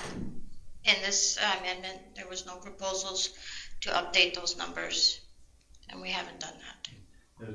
I'm just looking at the numbers of there's 350 existing now, and we've still got 2,600 that we can still be capable of producing. Yeah, and it's very obvious that this table may not be accurate because we look at White Sands, there's 492 units, and our number is 350. I guess the point that I'm looking at is I'm just looking at what the 2 summer villages have really been looking at us and trying to deny us of what we are capable of producing yet in time. I just find it very one-sided on their behalf. Just a comment on it. I think we're at 2,200 left to develop, or 21. It's right up there. Future units. There's- This might be. I think those numbers old. A little bit updated, but yeah, we've had a few. Sorry, Andrew has it up on. Is that it, Ernie? Just one other one. I just noticed that when this document was signed, it was signed on the 17th day of November 2017. And so I'm just kind of wondering who is it in power? This is on page 193. So whose authority is it to be able to sign that document then? The memorandum of understanding, and each municipal partner had, like their CAO and the REEF at the time, signed a document. Cause like, I just look at that, and like, we had our organizational meeting on October the 30th of that year. And like, the presiding, Reeve had signed this one here dated afterward. I'm just kind of wondering, like, whether this was drawn up here previously and post dated, I don't know. Sorry, it was brought, go ahead. I was just gonna say, it's probably, in the case of these ones that have, 5 different signatories, it's entirely possible the date was the last thing to be added to it, and that we signed it first and sent it on. Thank you very much. Decided at an October council meeting, I guess that's what I was going to. So this was following the October council meeting prior to. It was signed previously and then brought to the council meeting probably that date. No, this was not. The memorandum of understanding was brought to the October council meeting for consideration, and then it was signed after that date. So the date that's on the document wasn't the date that the decision was made. It was the last signatures, and the last signature of the document, or on the document. Council Needs? Just to clarify that, did we not have, was this not at the meeting that we had at Ursula, that you guys signed it? No.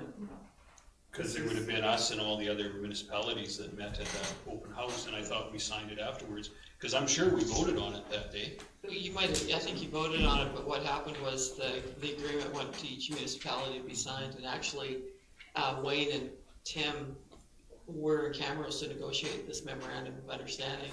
And then, by the time that it got around to all 5 municipalities, it was after the organizational meeting, but they were the presiding, Reeves and CA was at the time. Tim was gone at that time, like he was out sick, and so that's why I have my signature. Council Needs? Just back to what James was talking about, with the limited development area, and we're talking about this memorandum of understanding. It doesn't countervene with our bylaws, right? It doesn't restrict even more so than what our bylaws allow for. Yeah, it does. So it does restrict. It always has. Yeah, the memorandum of understanding is basically just the same contents now as the actual document, rather than have a separate memorandum of understanding, which we will still have as an appendix. But by revising the definition of the multi-lot subdivision, it just clarifies further what the types of developments and subdivisions are allowed in the limited development area. So it doesn't increase any restrictions as far as what was in the previous document. It's just clarification in the updated document. That's. Councilor Mr. Chairman, if we go back to that map, Andrew, that you had, sorry to kind of kick you around all over the place, but. I don't know what page that was on, give me a second. It's page 201. Because I'm just looking at it now, and wasn't it you just sent, I was asking, how did we draw those lines way back when? Because you look south of Roshan Sands, you got a huge area for growth known yet. That would be something that we would look at in a major review. At this point, we didn't revise any of the build loads or density. Just trying to rationale way back when, how and why the growth loads were. Mr. Chairman, if I could. So, is it the memorandum of understanding that put those lines in, or is it the base of the intermunicipal development plan? The original document, this was when these areas were developed. Where is Mr. Hayden's location? It's right across from the summer building. So it's even if we were to because that seems to me that there is a number, like right from Mr. Hayden's, you've got and anything that is 1/4 section away from the development, I'm okay with, but you've got a whole half section there that is within a stone's, or is a full quarter away. We're going to restrict a lot of development close to the lake. We already have. We've already did it to another developer that came to us. You have to remember, when this plan was initially conceived, things were moving, right? Yeah. Like they thought, I can remember them debating how far away from 601 they should get, or should they go south of 601? I was going, whoa, like the lake is up there. You know where Mr. Hayden is, if you basically go east 2/4 sections, you have, like I said, you got a half section there, those two individuals, whoever owned that property would be, Exactly, and we have already turned down a subdivision because it didn't fit within the Buffalo Lake IDP, because it was identified in the growth area. and there's no way to negotiate. Like We tried with Greg Hayden's and we got shot down, and that's how the memorandum of understanding came to be. It was a hiccup over 2-3 acre lots, and then the remainder in the 5 acre remainder. Yeah, and I remember, and that's why I'm trying to, because I did say to Mr. Hayden that we would try, when this comes around, that we would try and find a resolution to this, and We brought it up, but they weren't willing to. is there anything that we can do to change that? Well, I mean, I find it quite disconcerting that some of our partners in here are doing it on the north side of us. I think if we were to undertake a major review, then we could probably make a stronger argument and have the public participation to back us up on moving the boundary lines.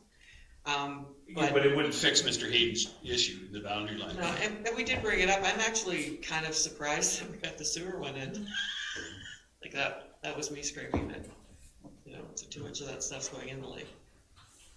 It's over and over. I still have one after, but go ahead, Mr. Chair. Counselor Neats, and then you had your hand. Well, that's why I was saying this, I mean, cause you go north of 601, or south of Roshan Sands, and you got many miles there. You have the growth node, and yet you go up by White Sands, and just kind of narrows out, and the topography seems, when you're driving, seems to be the same in both areas, so I wasn't a part of this original thing, so I was just kind of asking the mindset when people were doing it. Well, things were booming. You gotta remember, up by White Sands, I guess it's the Boss Hill, environmentally sensitive area has been identified there too, which would also have some constraints on your growth area also, right? But Bossville is still quite a few miles north of there, and like when you talk about Greg Hayden's place, it's right close.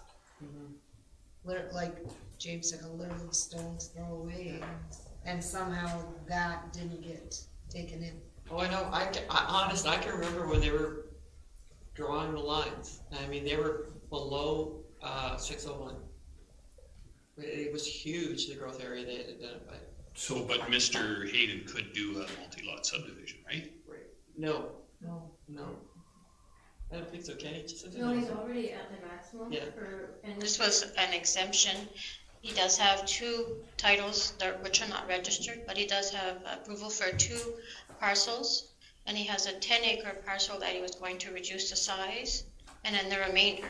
But if he came and wanted to do a 10-acre or 25-acre, 10-acre parcel, he could do that. Not right now.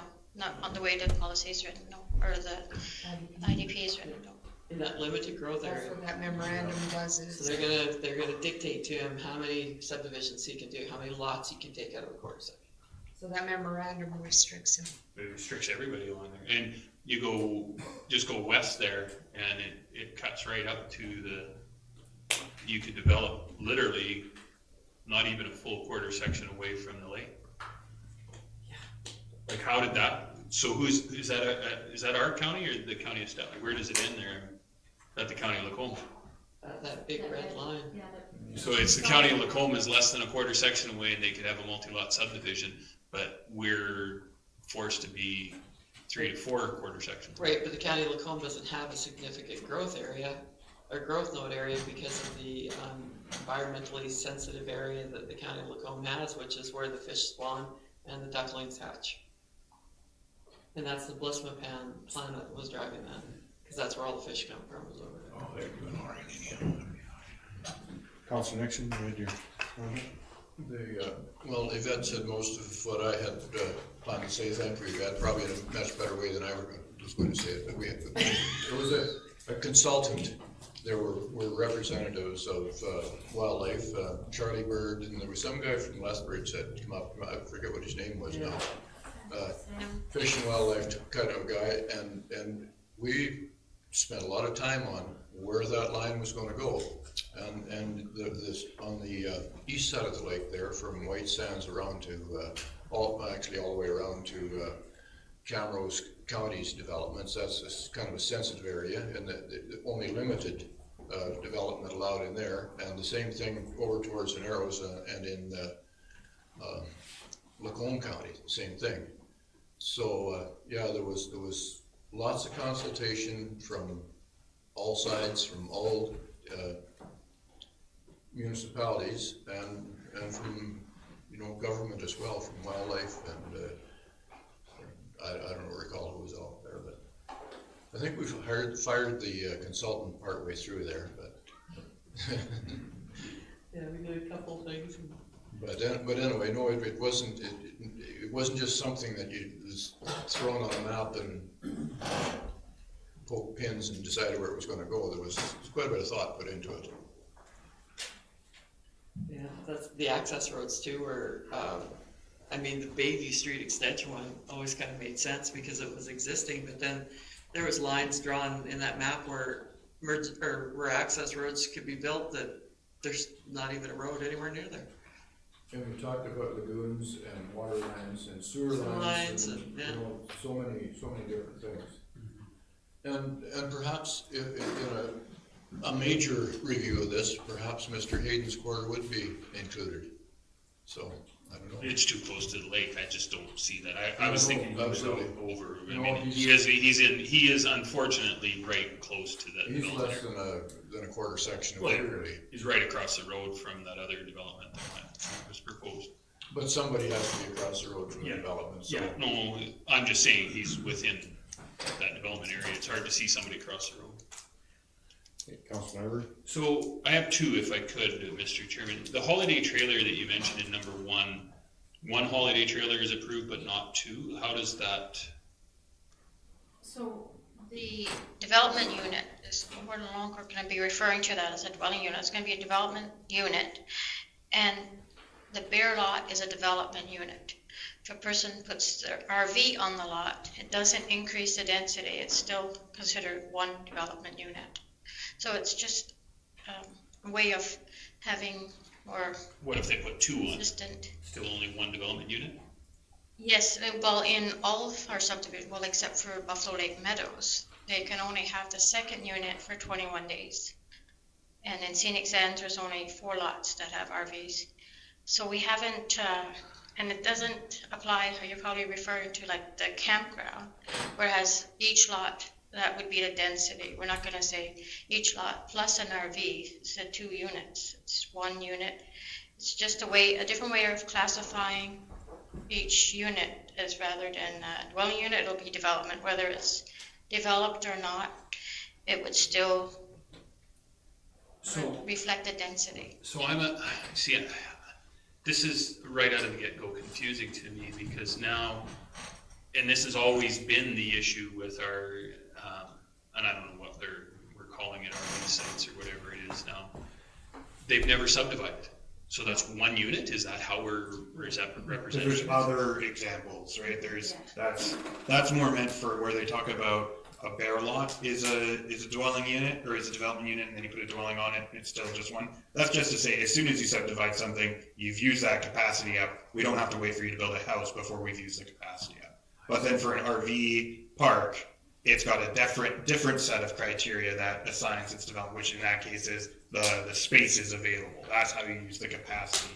And that's used up as soon as you develop that site, not necessarily as long as there's a trailer there. So you can't have 100 sites and only have 50 of them full and call it 50 development units. It's 100. So this is directly contravention to what both Roshan Sands and White Sands have done to us, because they've said that each unit they can park 2 or 3 or 4 or 5 in the case of White Sands, can put 5 holiday trailers on there and make it it doesn't count as a development unit.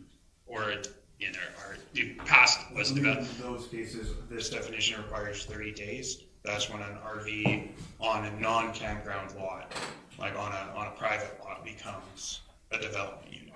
It's 30 days. So bear with me then, please, and Mr. Chairman, if you would, then going back, that if they turn that into a regular campground that was turned around 30 days or 2 weeks, every 2 weeks you had new people coming in, they would be good to go?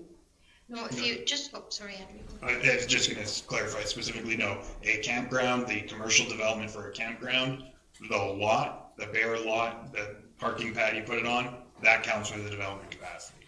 It's the sort of flexible 30-day rule only counts for private residential titles.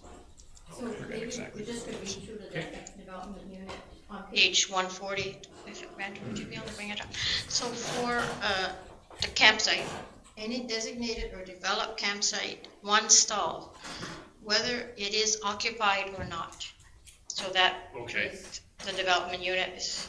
for So 3. now, is this in contravention to, we've got the 7 campsites or camp trailers at Buffalo View Estates. We just saw the pictures. They're only gonna be there for the weekend, so is it in contravention to our current bylaw? Which oversees, like which one is the one that we, Go to E on the next page. It says recreational vehicles above 1 per title lot. Lot counts for the first unit that are on site for 31 days or more. So when we issue a permit, and we do issue permits, I believe most of the municipalities do issue permits. So if they're on the site for more than 31 days, then they are considered a unit, a development unit. but what we're saying in Buffalo View Estates is that you have a development permit for 1 trailer on there, but the other 6 in that case, I'm just gonna say that, how, we were saying they're not there, how do we? Because they're less than 31 days. Yeah, they're there for less than 31 days, how are they not gonna be able to come back to us and say, you can't tell us that we can't park here? So just below that, If you go development units must not include, and then the second B, recreational vehicles on site 30 days or less. So this, I mean, I was out there yesterday and the 7 trailers are no longer there. Right. And a lot of what we had seen, because it was a weekend, but So they were, less than 31 days. so they're totally within their right to be there. Per the IDP, but remember that the land use bylaw has more restricted, right? All the IDP cares about is how many development units the county of Stettler has and is using. So our land use bylaw Still has. is more restrictive, so yes, okay. So you would need an RV tag to have. Where the Hayden issue is, land use bylaw is less restrictive. Right. In our case, okay, I'm with you on that, okay, yeah. So then in the number 2, the unit for, non-development, I gotta read that again as far as it goes. A development unit to distinguish the definition from a dwelling unit in the member's land use bylaw. So my concern with this one is if I have let's say I'm a coffee roaster and I decide I'm gonna be out at Buffalo View Estates and I put it in my garage, I'm gonna need a development permit from the county of Stettler. That would be like a home business permit, right? Right. Now, does it become is it a development unit?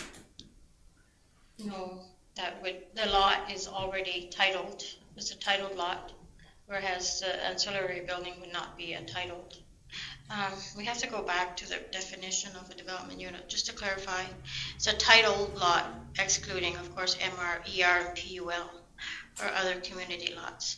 So that development would all fall under the 1 development unit, which. So how does that change with?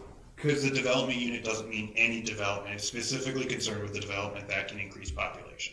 That's the point, that's the main point of the BLI. Okay, but we've taken dwelling unit. We're not calling it a dwelling unit, but we're calling it a development unit, and we've specified it's a bunch of different types of residential, from hotel to RV to whatever. Okay, that's the definition that we put in there. Right, exactly, so it's not meant to be a plain English definition, it's meant to be, this is what a development unit means, and we're gonna refer to that, and, Well, that would be my only concern, that you would do that, and then, So I think I'm correct in saying that dwelling unit, the county of Stettler was the only one that included an RV. And all the other 4 municipalities, their dwelling unit definition didn't, so then they decided on development unit. So we tried to remove confusion again, right? Yeah. Where we said, well, you use a dwelling unit to mean one thing, we don't mean it to mean the same thing. We don't wanna say just because you call it a dwelling unit, we call it a dwelling. So we changed the definition, and we said, this is specifically what it means. does any of the other municipalities allow secondary suites? I don't know. If they do a secondary suite based on B, would be a residential units above 1 per title lots. A secondary suite would arguably be a second residential unit. And it's also clarified under development units not included, a secondary suites inside an existing residence is not gonna increase the density, or development unit in a sense. But what about inside a ancillary building? Same, I mean, it would be the same, that would apply, right? Because it's Yeah. on Not the that lot, we we're don't looking allow at the it. lot, I'm just wondering, so you have White Sands that puts up they could, right? Put a mother-in-law suite in every one of their garages and double their population, but yet we don't have any way of holding them to task on it. So, You have to remember the Buffalo Lake IDP talks about how many units you're allowed to develop. The Buffalo Lake South Shore IDP tells you where to put them. I'd like to tell them where to stay. Councilor Nixon? Thank you, Mr. Chair. Through Jacinta, do you know how the other municipalities treat campgrounds? they treat kind of, As dwelling units, Camrose or regular Lacombe County, Lacombe, I'm thinking. we haven't had any new applications, and I don't know history of how they were, probably similar to, I don't recall having any new applications since this document was developed. Do you recall any? But I think I know where you're going from. So like if Lacombe had a campground along Buffalo Lake and the campground was, had 300 development units, so 300 stalls, then they would, lose 300 of their available development units. For the lake. Right. But I just wondered how they use that on, say, Sylvan Lake and, Well, I know Lacombe County right now is engaged in a huge IDP along Sylvan Lake, so their IDP will probably dictate how they handle development units or dwelling units along Sylvan Lake. This is just for Buffalo Lake. yeah, I've never talked to any. Yeah. Yeah, I don't know either. It'd be interesting. About that, just. Their developer did that time talk about it that time and how because they got one on Gull Lake, and it seemed to me that he said that they did deal with it that way, but I can't, it escapes me. So just to add to that, Wayne, if they were to develop within the plan area, within the Buffalo Lake IDP area, the 0.9 dwelling unit, or I should go development unit, would apply. And that's basically what we are requesting that our amendment reflect that ratio. Yeah. So that would be applicable for any new development. But if of course, if they're in another IDP area, I really don't know what they're having calculated. The .09, what is that? What page is that on again? It's pretty much in the front of the. It shows up occasionally as an average. I don't believe there's any policy It's dictating. more in the Buffalo Lake South Shore IDP, isn't it? No, it's in here as well. Average density is 0.9 units per acre, so 1 unit per acre, that's the average density. So that's meant to be an average, and I think that's where a lot of the people from the other municipalities didn't understand that, because, and we talked about that at the IDP too, where It wasn't an average when in you're our. closer to the water, you have more people for servicing and other things, and farther away you have larger areas, larger developments or subdivisions, et cetera. Yeah, no, and that's the way we thought that it was set up, but in the South Shore plan, it wasn't an average, it was set, density is set at this, they should have had, if it would have been average in front of it, we would have been maybe a little better situation. So just to answer your question, Mr. Nyberg, page 149 is where we have the density. I'm looking at 178, but yeah. Previously, this would have read approximately 0.9 dwelling units, but with the amendments, now it's development units. Yeah. So, like Lacombe County, their number of units in that, their density's gotta be way higher than ours. No. Cause they got 1,906 units available, but they don't have near as much land base that we have. Can they even get 1,900 on the land base that they have? We have 3,020. No areas there. The narrows is, But their quarter sections, you go around that, there's only, they don't have, that map that we looked at, they don't have as many quarters as we do available that are in the growth node area. Mr. Chairman, I remember at the time we were talking about this, and you did too, I'm sure, Yvette, that Bill Knight pushed pretty hard for the numbers, just because they didn't have a lot of area there. So he was pretty insistent that they get, their fair share of numbers. A lot of talk about community service and non-community service, and just like in Erskine, we had the bigger lots. The minute we put the water in there, of course, we could go with the smaller lots because didn't have to have room for a well. Yeah. Well, I'm just wondering, their density they could do the average density, right, but. I think they have more back lots than what, technically we would have. But they just don't seem to have the land mass we do. Well, one day it could change, right? Yeah, that's what I mean, you know what I'm saying, like they would have to make a lot of, like the density for them would have to be, to get to 1906, you'd almost have to have apartment houses. Yeah. I don't have the Buffalo Lake IDP that we had on our meeting had the red highlighted throughout the business script, but I just noticed on here on the home business, they didn't change the dwelling unit to development unit. That should be development unit, right? Should be development. Page 141.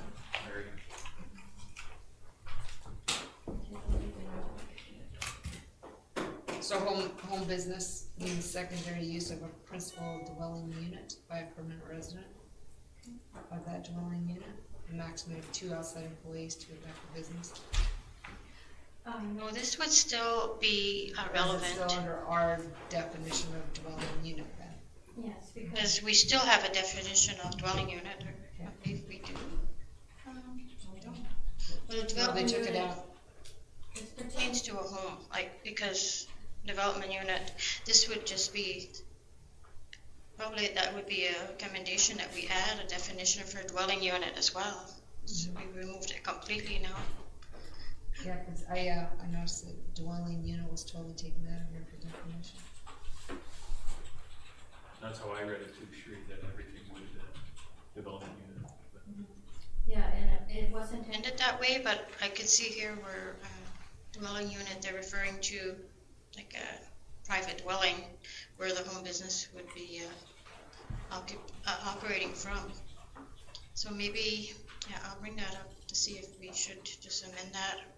I'll bring it up with the other municipalities just as a comment to see whether we should change it or leave it as is. But So is there any other questions for Jacinda? I'll move first reading, Mr. Chairman, with public hearing to be held at the date of our next meeting. Yeah. Will that work, Yvette? It will. I'm just wondering about first reading with proposed amendment on that home-based business one that you brought.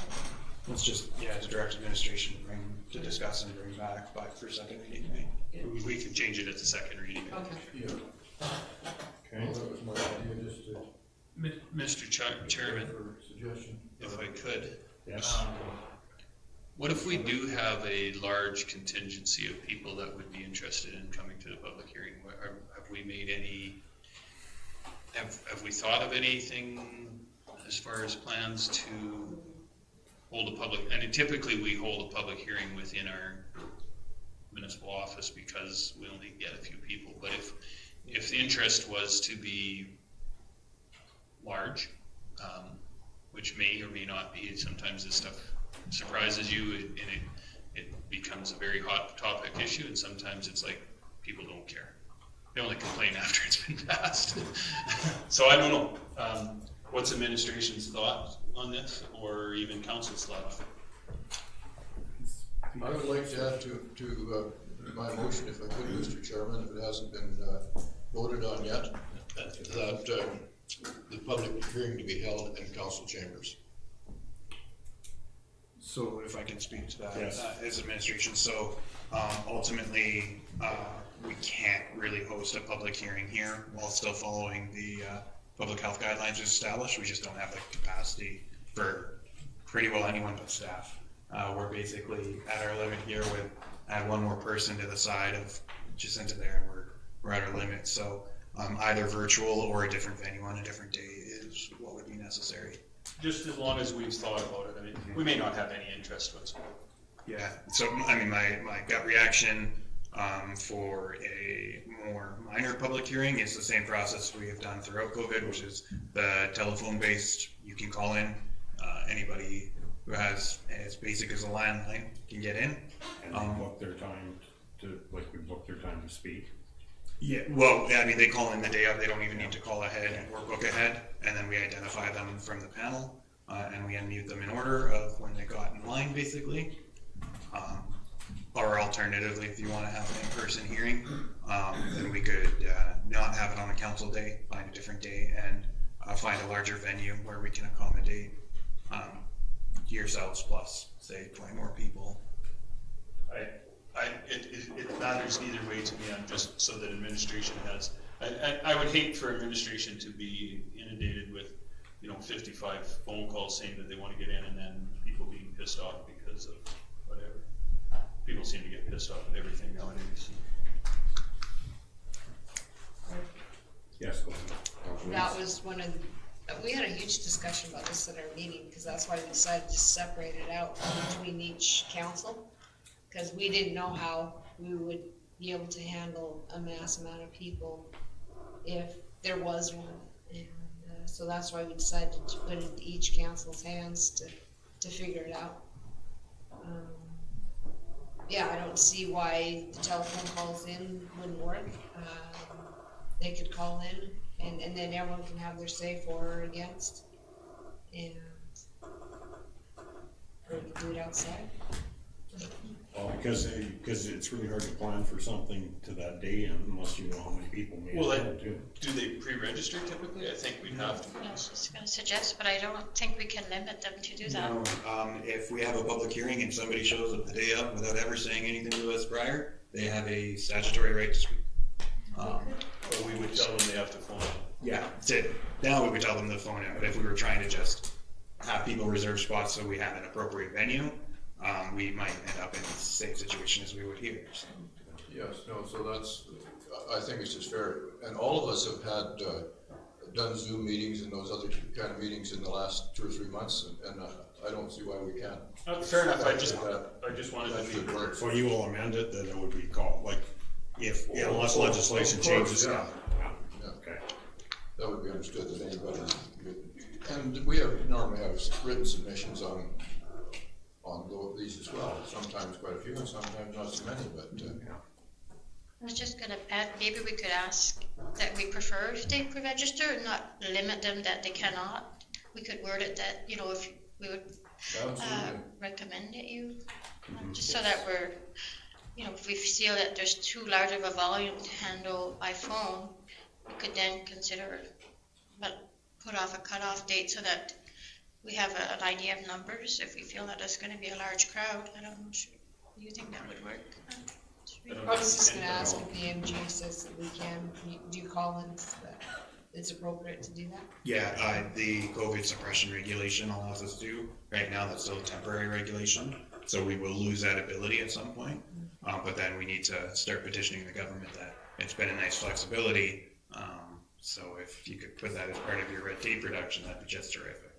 But so for now, we can. For now, we can through COVID, specifically because of COVID. Okay. We have a motion for first reading on the table with the date, and it would be call in or by teleconference. Yeah, by teleconference. Or next council meeting. And the next council meeting, which is according to this August 12th, 2020. So again, to that point, if I could, Mr. Chairman, what if we get 50 people in? That want to call in? That want to call in, it's going to be a time-consuming process. There is a process for that. That's well spelled out in the MGA. A public hearing can be recessed to a later date. So if you get through 25 and you say, no, we're going to schedule an hour, you move on. Okay. Right. Okay, good enough. Just a question to Andrew, Mr. Chairman. What about limiting the responses to 2 or 3 or 5 minutes, you know, no more than Yeah. 5 or something like that, because, and one submission per person too, because we had, at the last public hearing, we had people going up 2 and 3 times, it was, long term. Yeah, our procedure bylaw. The last major one. Yeah. Our procedure bylaw actually mandates that already. We've just been more relaxed about enforcement in the past. These tools, actually one of the wonderful things of having them online is you just mute them when 5 minutes is up, and sorry, that was your time. That's the link. Yeah. Yeah. So. We got a mute button on the mic now. That was a change. Yeah. and I guess I might add that, you know, the people might think they're making an impression on council, but it's the wrong impression, I think, when they hound You us. have an open mind all the time. And monopoly. My open mind lasts for about 3 to 4 minutes, and after that, goes the other way. Any other comments? Motion on the table. All in favor to pass first reading? Carried. And Mr. Chairman, and through. Thank you, yes, thank you very much, Jessica, for the preparation of. And we also Okay. have the amendment, this needs, Oh, right. Yeah. for you to review that definition. Yes, definition, absolutely. Thank you. Okay, 10.2 bylaw 1639-20, pouring bylaw gravel for first reading and advertisement. And it is page 205 of our package.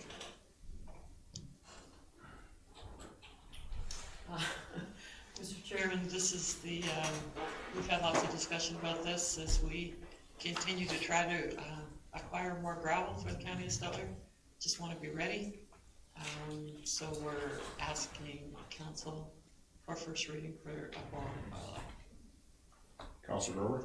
I'd be my pleasure to give it first reading. I was just asking for from the CEO, if we do that, would it be a longer term, would it be 20, 25, 30?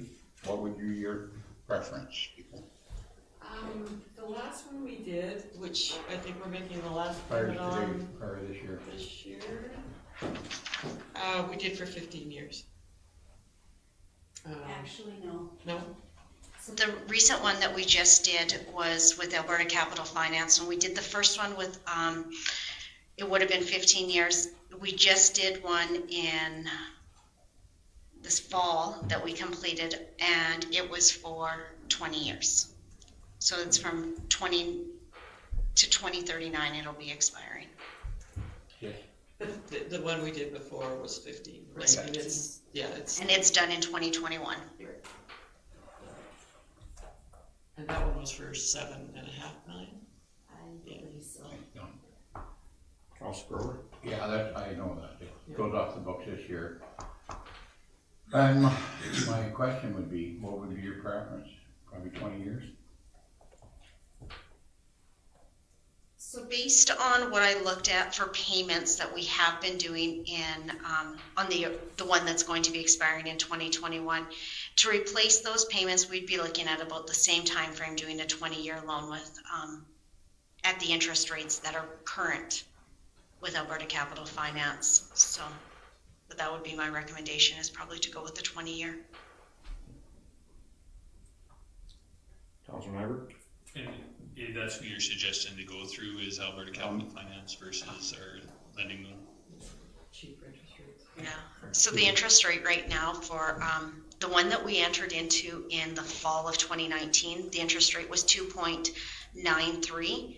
And depending on where the markets go, and Alberta Capital Finance has said that they're all over the place, but the 20-year loan as of July 2nd is 2.033. So nearly, right? Yeah, I wish I could get that kind of money. Yeah, we'll go with 20 years through capital finance. That'll be the first reading, or First reading and then advertisement was the yeah, other part, advertise it. which is just a standard time. Yeah. 2 consecutive weeks is what we advertise it for. We'll do it in the paper and online. Covers us on both, and then we'll bring it back. First, second, and third reading and all. Yeah, because there's a 15, after the advertising period is up, there's a 15-day petition period, that we can receive a petition against borrowing bylaw. And then once that's up, then we can finally give it second and third reading. Okay, thank you. What I like about this is it to put we'll be spending no more money on gravel than we have been for the last 15 years. Last 15 years, yeah. But we're gonna put the county in an excellent position for up to 100 years worth of gravel. Thank you. Councilor General? Thank you very much, Krista, for bringing this forward. Like yesterday, or yesterday, the day before, I requested through our CAO to talk with Krista about bringing these rates forward, which I greatly appreciated, plus the like with the payments that we have been making. So like with this one here, if we go over 20 years, it's 367,000. How does that compare to what we were making payments over the last loan? So when we had the original loan, the 15-year loan, the payments were a fixed principal with a declining balance on the interest. So in 2020, it was going to be one of the lowest payment years because it's less interest. And so it's about $390,000 that our payments are going to be in 2020. So on a 20-year loan for the new loan that we're looking at, it'd be $366, so a savings of about $23,000 from 2020. The interest on the original loan was 4.37%, which was a great interest rate as well at that time.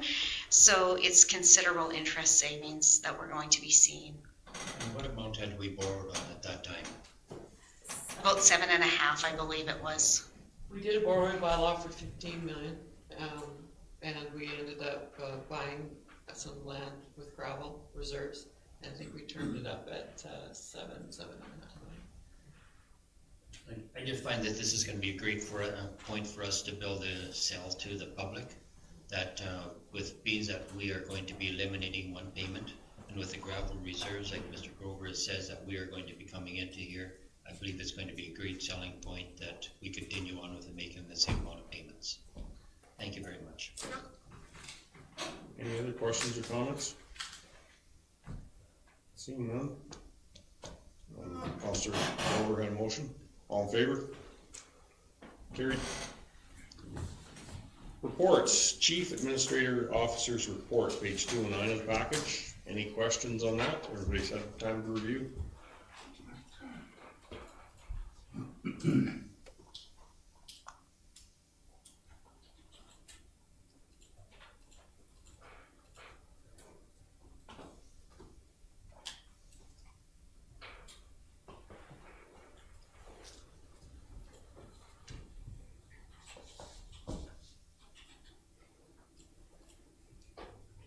I was falling asleep putting it together now. Councilor Maverick? The well site abandonment under the traffic, I'm not sure how, what is that? What are they doing? What page is that? It's page 224 of the package, page 6 of. We're doing approach inspections. Yeah, it's just the way when they put in their reports, this comes out of their software automatically. So that'd be, that they want to take out an approach, and that would be the inspections and the reports on the inspections. Councilor Maverick? We spoke about having somehow getting them to let us know where they're doing their commercial vehicle inspections, whether they're on the gravel roads or on the pavement. Yeah, that's back on page 218, the commercial vehicle spot checks. What page is it? 218. Still in the main body of I was it. looking at a different. Yeah, it's not within the actual report, it has to be pulled out separately, so. Okay. Councilor Stover? One quick question, I see where that it spoke with, I think it was Alberta Transportation, and found out that the closing date for 855 was yesterday. Yes. So typically, how long would they take to review those and make an announcement? Who bought it?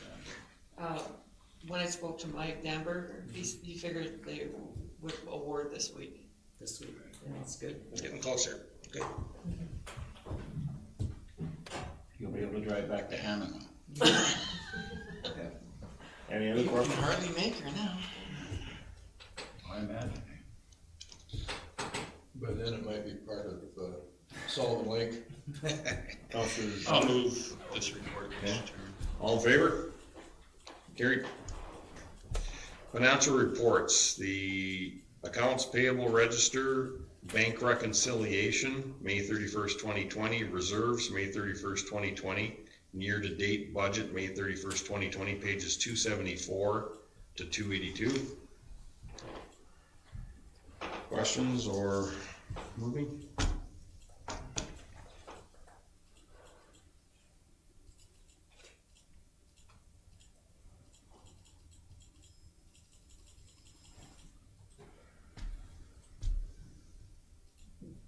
Counselor Gender? Move to approve. Any questions? I just had one quick question. Is on the bank reconciliation 280 there, the previous year and current year for the balances, like it shows us such a better financial picture this year. So there must be something yet to come, because we're probably not that much better financial position. Because it's 6.8 million compared to 4.4. It's the grants. The grants have been coming in a little quicker than they did last year. Oh, that's why? Okay. And we haven't really started a lot of major projects. You'll see that happen here shortly. Okay. I knew there was something that, because yeah, we haven't turned Rick loose yet, but yeah, we're about to. Yeah. Counselor Nixon? And I noticed that the ASP grant hasn't come in yet, or hadn't come in, but I know they've been okayed, because we talked about that in one of our ASP committee meetings that we did, so. So is it still down the typical, like last year they cut us by 40,000 and it's still gonna cut us again? No, it was the same as last year, I believe. They cut us again? It was 40,000 lower is what they announced quite a while ago, yeah. This year-to-date budget is only up until the end of May 31st, so if they've cut the check since then, it won't be reflected. Okay. Any other questions? Motion on the table. All in favor? Carried. Counselor fee sheets, page 295. Counselor Nyberg? I would move these. I just noticed that there was no CAO approval on them, or what? Wait, where? Who's not signing? Who keeps taking away my signature? Well, I noticed mine didn't have a signature on it. I always post mine with a signature, so. Okay. Larry has one on his. Oh, I guess no CAO was on some and some. Dave's. And mine. Yours approved. Oh, James, yours is on there. But I usually have my signature, so there's some sort of. Yeah, James, you have yours. Yeah, Amy Mine, has because yours. Yvette usually Les has has to make hers. corrections on mine, so. I know, I always. Oh, post just my Ernie, she didn't approve Ernie's. Too bad, Ernie. Yeah. And I put, you forgot to fill in the one, and I filled it in and changed it, and still didn't sign it. Why not? I'm not on the ball there. Okay. Sorry. Any questions? All in favor? Carried. We have our council committee reports. Regional Fire Advisory, Stettler Public Library, Stettler Ambulance Association, Stettler Waste Management, Buffalo Lake IDP and Rural Crime Committee, pages 302 to 317. Any questions or Councilor Neitz? Not a question. It's just on my report for the fire advisory. They were speaking about the Sea-Doos, the rescue boats. And before COVID hit, they were gonna go talk to Roshan Sands and White Sands about helping to fund those Sea-Doos. And then COVID hit. So they haven't hit those two councils yet. But he said he was talking to some of the residents along the lake, and they really liked the idea, and so they were suggesting maybe some kind of fundraiser. So that's another idea that they're gonna look at, is maybe fundraising for those two Sea-Doos, knowing that council's budgets are pretty tight. And it's not just the Sea-Doos, it's the Sea-Doos, the two rescue boards, and the trailer. 4-way split is better than a 3-way split. That's buying that alone. Any other questions or points for clarification? Councilor Silberg? Just I guess an update on the library one. Since my report, they received word that they qualified for a $2,100 stimulus grant that they're using to promote guess their summer programs, so that was a new one that they qualified for. $2,100 or $21,000? 100. It's not big, but it went to the local radio station basically for advertising. Okay. Because everything's changed under COVID, so they gotta kind of make the public know what these changes are. Yeah. And, Councilor Stover? and I will move that they all be accepted for information. Any other questions? Just one question, that's where do you apply to get that? It's through Stingray Radio, actually. Thank you. There's no other questions, all in favor? Carried. Consent agenda items. Alberta Transportation Strategic Transportation Infrastructure Program Grant Award 318. Mr. Chairman, those are the bridge grants. Okay, so which was covered off on already. Okay. Alberta Transportation Additional STIP Grant Award. That's the additional bridges we got. Okay. So 5 altogether this year. Municipal Affairs Gas Fund, or Gas Tax Fund Grant Award. Yes, we got that yesterday. Question, how much was it? 404. Oh, it's on there now. Right, and we have leftover from last year, so we're close to $1 million in federal gas funds, which is the water grant. That's a project that we put in. Those are the water lines to Buffalo View Estates and around the Red Road Parkway. Okay, good. Municipal Affairs Paradise Shores response, everybody had seen that earlier. Okay, Municipal Affairs Stimulus Funding. Yeah, that we got that email. I sent it out and we put it in the package. It says that stimulus funding's coming. Okay. So, This year? 12.6 Stettler Hospice Society parking additions, page 10. Councilor Nyberg? Mr. Chairman, this was brought to my attention. The Hospice Society is forging ahead, even with the COVID stuff. They have their suite set up. I think if anybody is interested, we could take a tour. I would be able to arrange that. They're still waiting for some approval from Alberta Health Services to get funding for some nurses, but they have funding in place to take care of some patients going forward. I think is I'm not sure exactly what the whole plan is, but they are actually, their suite is on the northeast corner of Points West.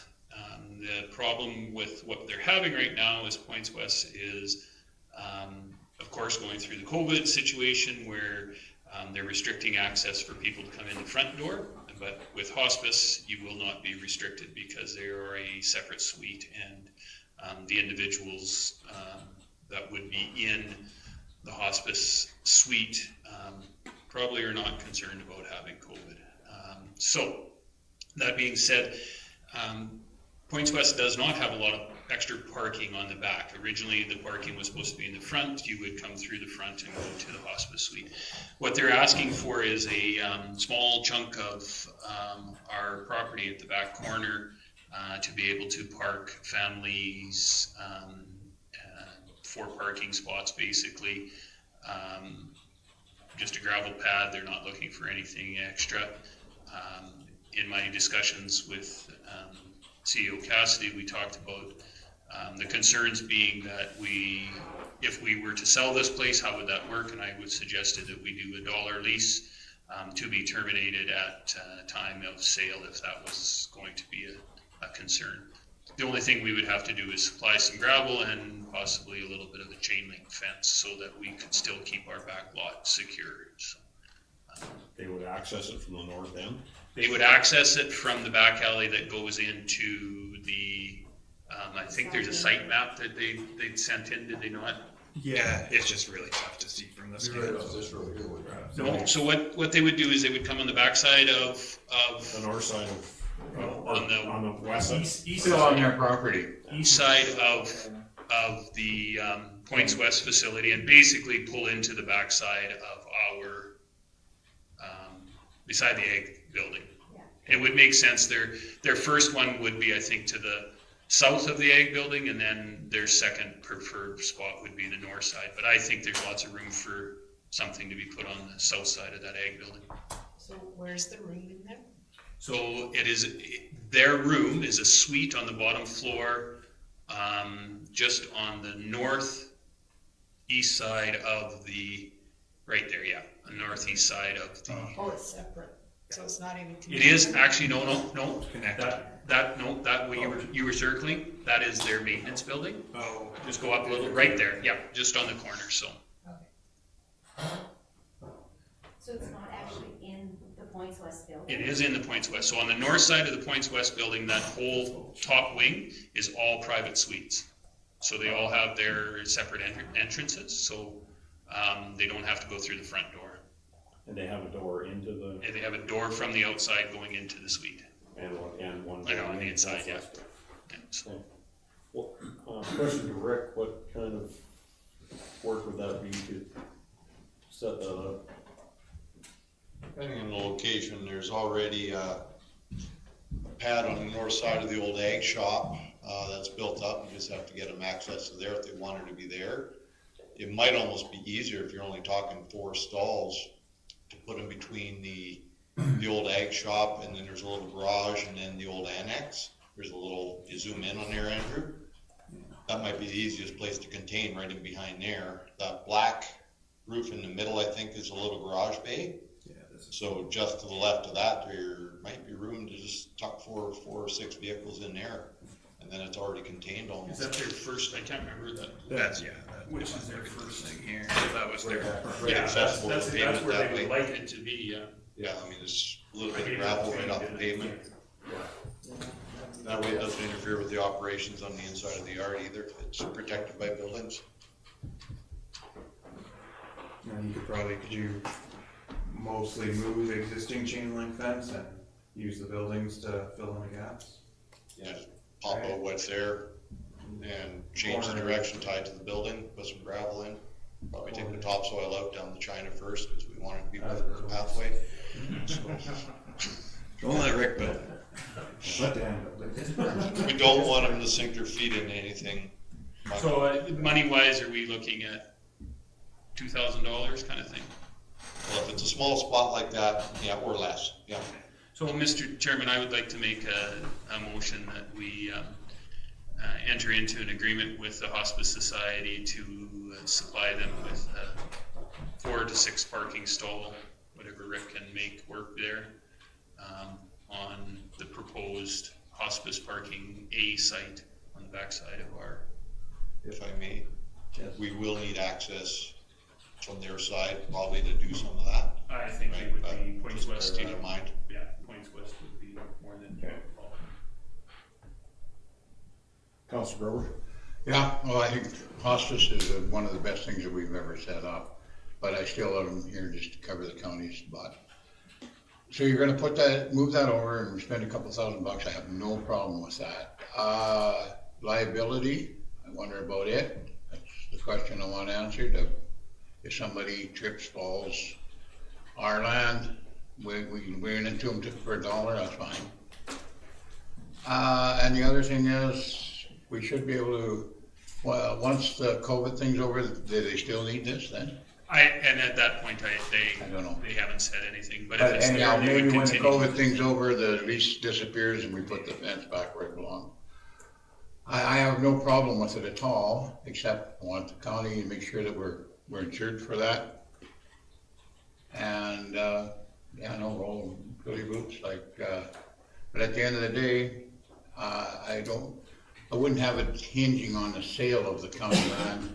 If we need it back to use it, then we get it back, okay? Okay, Councilor Pepper? Just through to CEO Cassidy, we have a multitude of public parking spots, do we not? Oh, yeah, I mean, we can get something.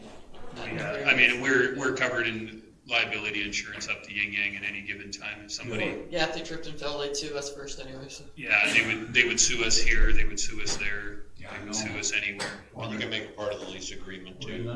Whole harmless kind of a thing in there, where add the county as an additional insured on their policy. I don't think they carry the hospice society, I'm not sure if they carry any. So. Points Westwood is their property, right? So. But, and there again, I don't know if Points West, again, it's the agreement is Points West is leasing to the hospice society, so I think it's one of those things that we would cover the liability. Yeah, we'll research it, we'll make it work. I mean, I think it's very nice, that can be private for the family, not have to go through the front doors, all that stuff. Speaking to, if I can, sorry. Go ahead. Speaking to one of Councillor Grover's points about tying it to sale, I think probably administration would prefer to tie it to like a 30-day termination clause. Whatever, and Yeah, I just mentioned that when they said that, I said, the only thing I can see as a stipulation is if we were to sell this property, we don't want it to hold up, so, yeah, 30 days would be probably long. Okay, move on. Understanding that this is for hospice, I know that the parking lot behind and the parking lot in front is always busy. Is the hospice society gonna put up signs? Cause I can see lots of other people. I would think you would be pretty much a jackass if you parked in the hospice society. Well, some people park in a handicap thing and don't have a sticker. I mean, I'll tell you what, if they phoned me, I would bring my truck in very, very quick. They'll end up in your yard? It would end up in my yard. It might even get crushed before they get. Just cause I know that. That's a jackass move. Yeah, I know, and parking is at a premium over there, and so my concern is other people will park there that shouldn't be there. But that, you could eliminate that, cause you got hospice, they hang it on there, hang it on there, throw it inside their car. That's the thing about too, when COVID is over, I was gonna say, I think for the peace of mind of those people, we still leave it until, just for the fact that that parking is so terrible. You see people parking over by the ball diamonds to walk across. You know, if you have a hospice sticker, you throw it on your dash. Yeah. That way then you don't have to come and tow it. I think it's a very personal situation. They would know who's there and who's not. Absolutely. Okay. There's only one room, right? Right now, yes. We have a motion We on only the have one table. suite. Motion on the table. Any other questions? All in favor? Carried. Scenic Sands Community Association AGM feedback additions, 12 of our package. Well, Mr. Chairman, I think we've discussed the road, the emergency access, and we're down to the trail. And I think Rick has talked to them a couple times about this, but basically it needed to be initiated from the community association, and the council needed to look at whether or not you wanted us to move forward with it. Have I got that right? Yeah, that was, to frame up what this is, it was a past project that they brought to council to fix up some trails in their area up there. And that particular one was specifically clearing to make a natural topography trail system without moving any dirt. Now they're coming back wanting a bunch of dirt moved to change the slope on one of the hills. It's in an environmental or municipal reserve area close to the lake, and before we start seeing, spending money and seeing what we need to do in order to make that happen in that environment, any environmental approvals we might need to start moving dirt in that area, et cetera, wanted to make sure it's a project the council would support. So I asked them to specifically make a request for a new project regarding grading of the trail system there. Councilor Needs? The path that they previously used was pretty smooth, and then when we moved it over to our side, because it was on private property, it's quite steep over there to walk around it.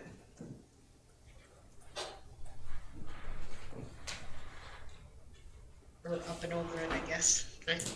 Yeah, I think most of the wagons and the golf carts and stuff are having the biggest trouble from what I've heard, so. Okay. CEO Cassidy?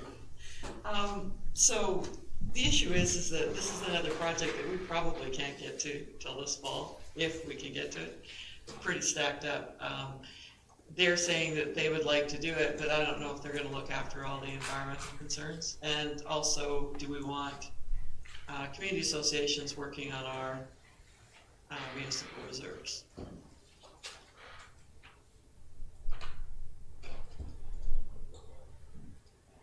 Councilor Grover? Personally, I don't think so. I think we just as soon have our county people there doing it. Councilor Nyberg? Mr. Chairman, Community associations are not new. How does the city of Edmonton, city of Calgary handle these individuals? I know some of them run, some of the community associations in those larger centers will run hockey arenas and ball diamonds and soccer pitches, so I'm not sure. There must be, this can't be new ground that we're treading on, so I'm just wondering, maybe our lawyers have some idea of what the practice has been in some of these other places. So I hate to stifle volunteerism because they do it cheaper than we do, but at the same time, I'm with Mr. Grover that there's some issues that we may. I think if, we could get some kind of agreement, I know they have insurance through our insurance company. We are on the block. Yeah, I mean, if we could get some kind of agreement that we're not held liable for anything that they've done now or in the future, and basically Rick or Brad check out if there's any environmental concerns or what has to be done, and then when we outline the parameters of what the county wants to see happen, they don't exceed that. Councilor Needs?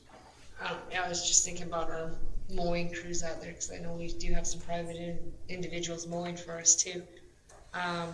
If they could bring the plan forward, or Rick could tell them what needs to be done, and if they're willing to do it and abide by his rules with environmental, and I don't see why we couldn't allow them to do that, as long as they, do what you tell them that they need to do.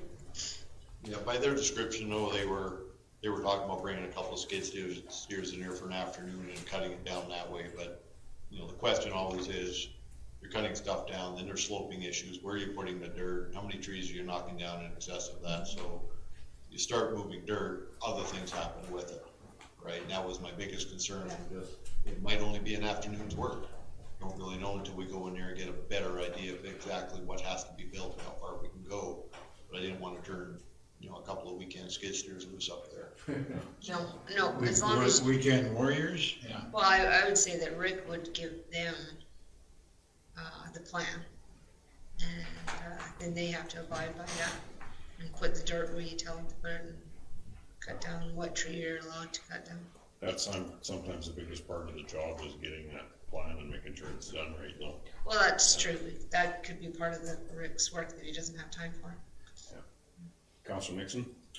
I think we should steer away from anything, skid steer away from anything except mowing grass perhaps, but essentially we do that agreement with the Hamlets,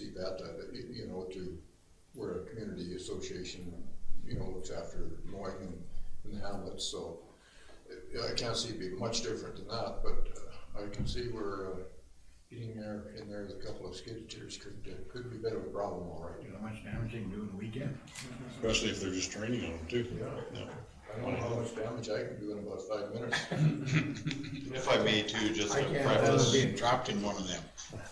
If I could, just to preface what this pathway is, it sounds like it's one of the sort of primary routes down to the beach area, and I think that's why the steepness is there. It's not as steep as some of the other pathways in the area, and for foot traffic, after it was all mowed and cleared, yeah, it's fine as a natural path, but I think it takes, like I mentioned before, it takes some other activities on there that are sort of taking a straight shot down to the lake all the time, and I think that's probably more the issue than foot traffic on it, so.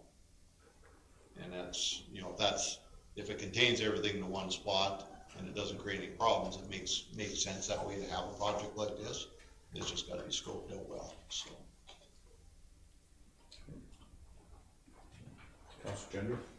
I'm very much in favor of one of ours, or all of ours being up there. I'd hate like heck for Rick to come along and say, okay, this is what I propose, and come back to ours and say, oh crap, and have to try to solve it. You'd rather have Rick screwed up than anybody else, as we've been. Yeah, because he can fix it then. Sorry, Rick. It might be steeper when I'm done, I don't know. Oh, I forgot you were in the room still. Okay. So I don't mind doing the work. It might only be a little bit, just need to know that you've approved the project. Councilor Nixon? Just a comment, I just heard this morning that City of Edmonton are allowing some of the, or considering putting some of the things, some of the places that normally mow back to native flora, trees and grasses and stuff like that don't have to be cut, because that's, cutting grass is a big thing in the city, big expense, so. Especially this year. Yeah. Camels did it around the ring road, and you gotta watch for deer on it. Yeah, that's, might not be quite so bad in the middle of Edmonton, but it probably is. And Mr. Chairman, I don't have to say this direct, I know he's very aware of it, but just that we have, I mean, if it becomes a major expense, you know, like if it's more than a couple $1,000s, I would think that we would bring it back to council and say, I mean, I don't mind maintenance, but I'm saying project-wise, we should always be hands-on to carry that money. We don't have a motion on the table yet, though. What's that? So we don't have a motion to. No. You have a guy behind you. Okay. We're actually meeting up on site tomorrow to sort of review that and a few other concerns they have in a few spots, so I'll have a better idea of the full details of everything after that meeting tomorrow. If there's something that triggers in my head that's gonna be a problem, I'll let you know for sure. Councilor Needs? I'll put the motion on the table to allow you to fix it within reason. I think we can just receive for information, they have information. Typically, the only reason I wouldn't put a motion forward, Sheree, is because it's not tied to a money. If it comes back and tied to a money issue, then I'd put a motion forward. Okay, so we receive for information and administration follow through. Yeah, I'll do that. Councilor Stowber? Just one comment, we didn't receive anything yet, so would her motion include everything in the consent agenda to receive for information? Yes, we haven't received the whole works, so you're okay with that? Okay, yes, she is. Yeah, that's a motion she made. Let's see you. Yeah, I think so, except we did pull out the hospice. And other than that one, I just made notes in mine, we haven't Yeah, done the anything. balance of the other. Okay, okay, we're fine. Okay. Any questions, concerns? All in favor? Carried. I'll take this into camera, Mr. Chairman. 13 in camera, can we take a comfort break for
That's okay, you guys. Les is gonna make the motion. Motion to, for administration to proceed with the MDang lot tender as outlined in our in-camera package.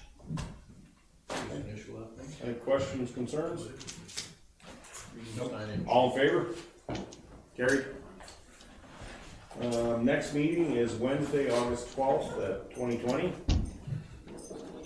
One more motion. We're out of here. Councilor Dover? Adjournment. All in favor?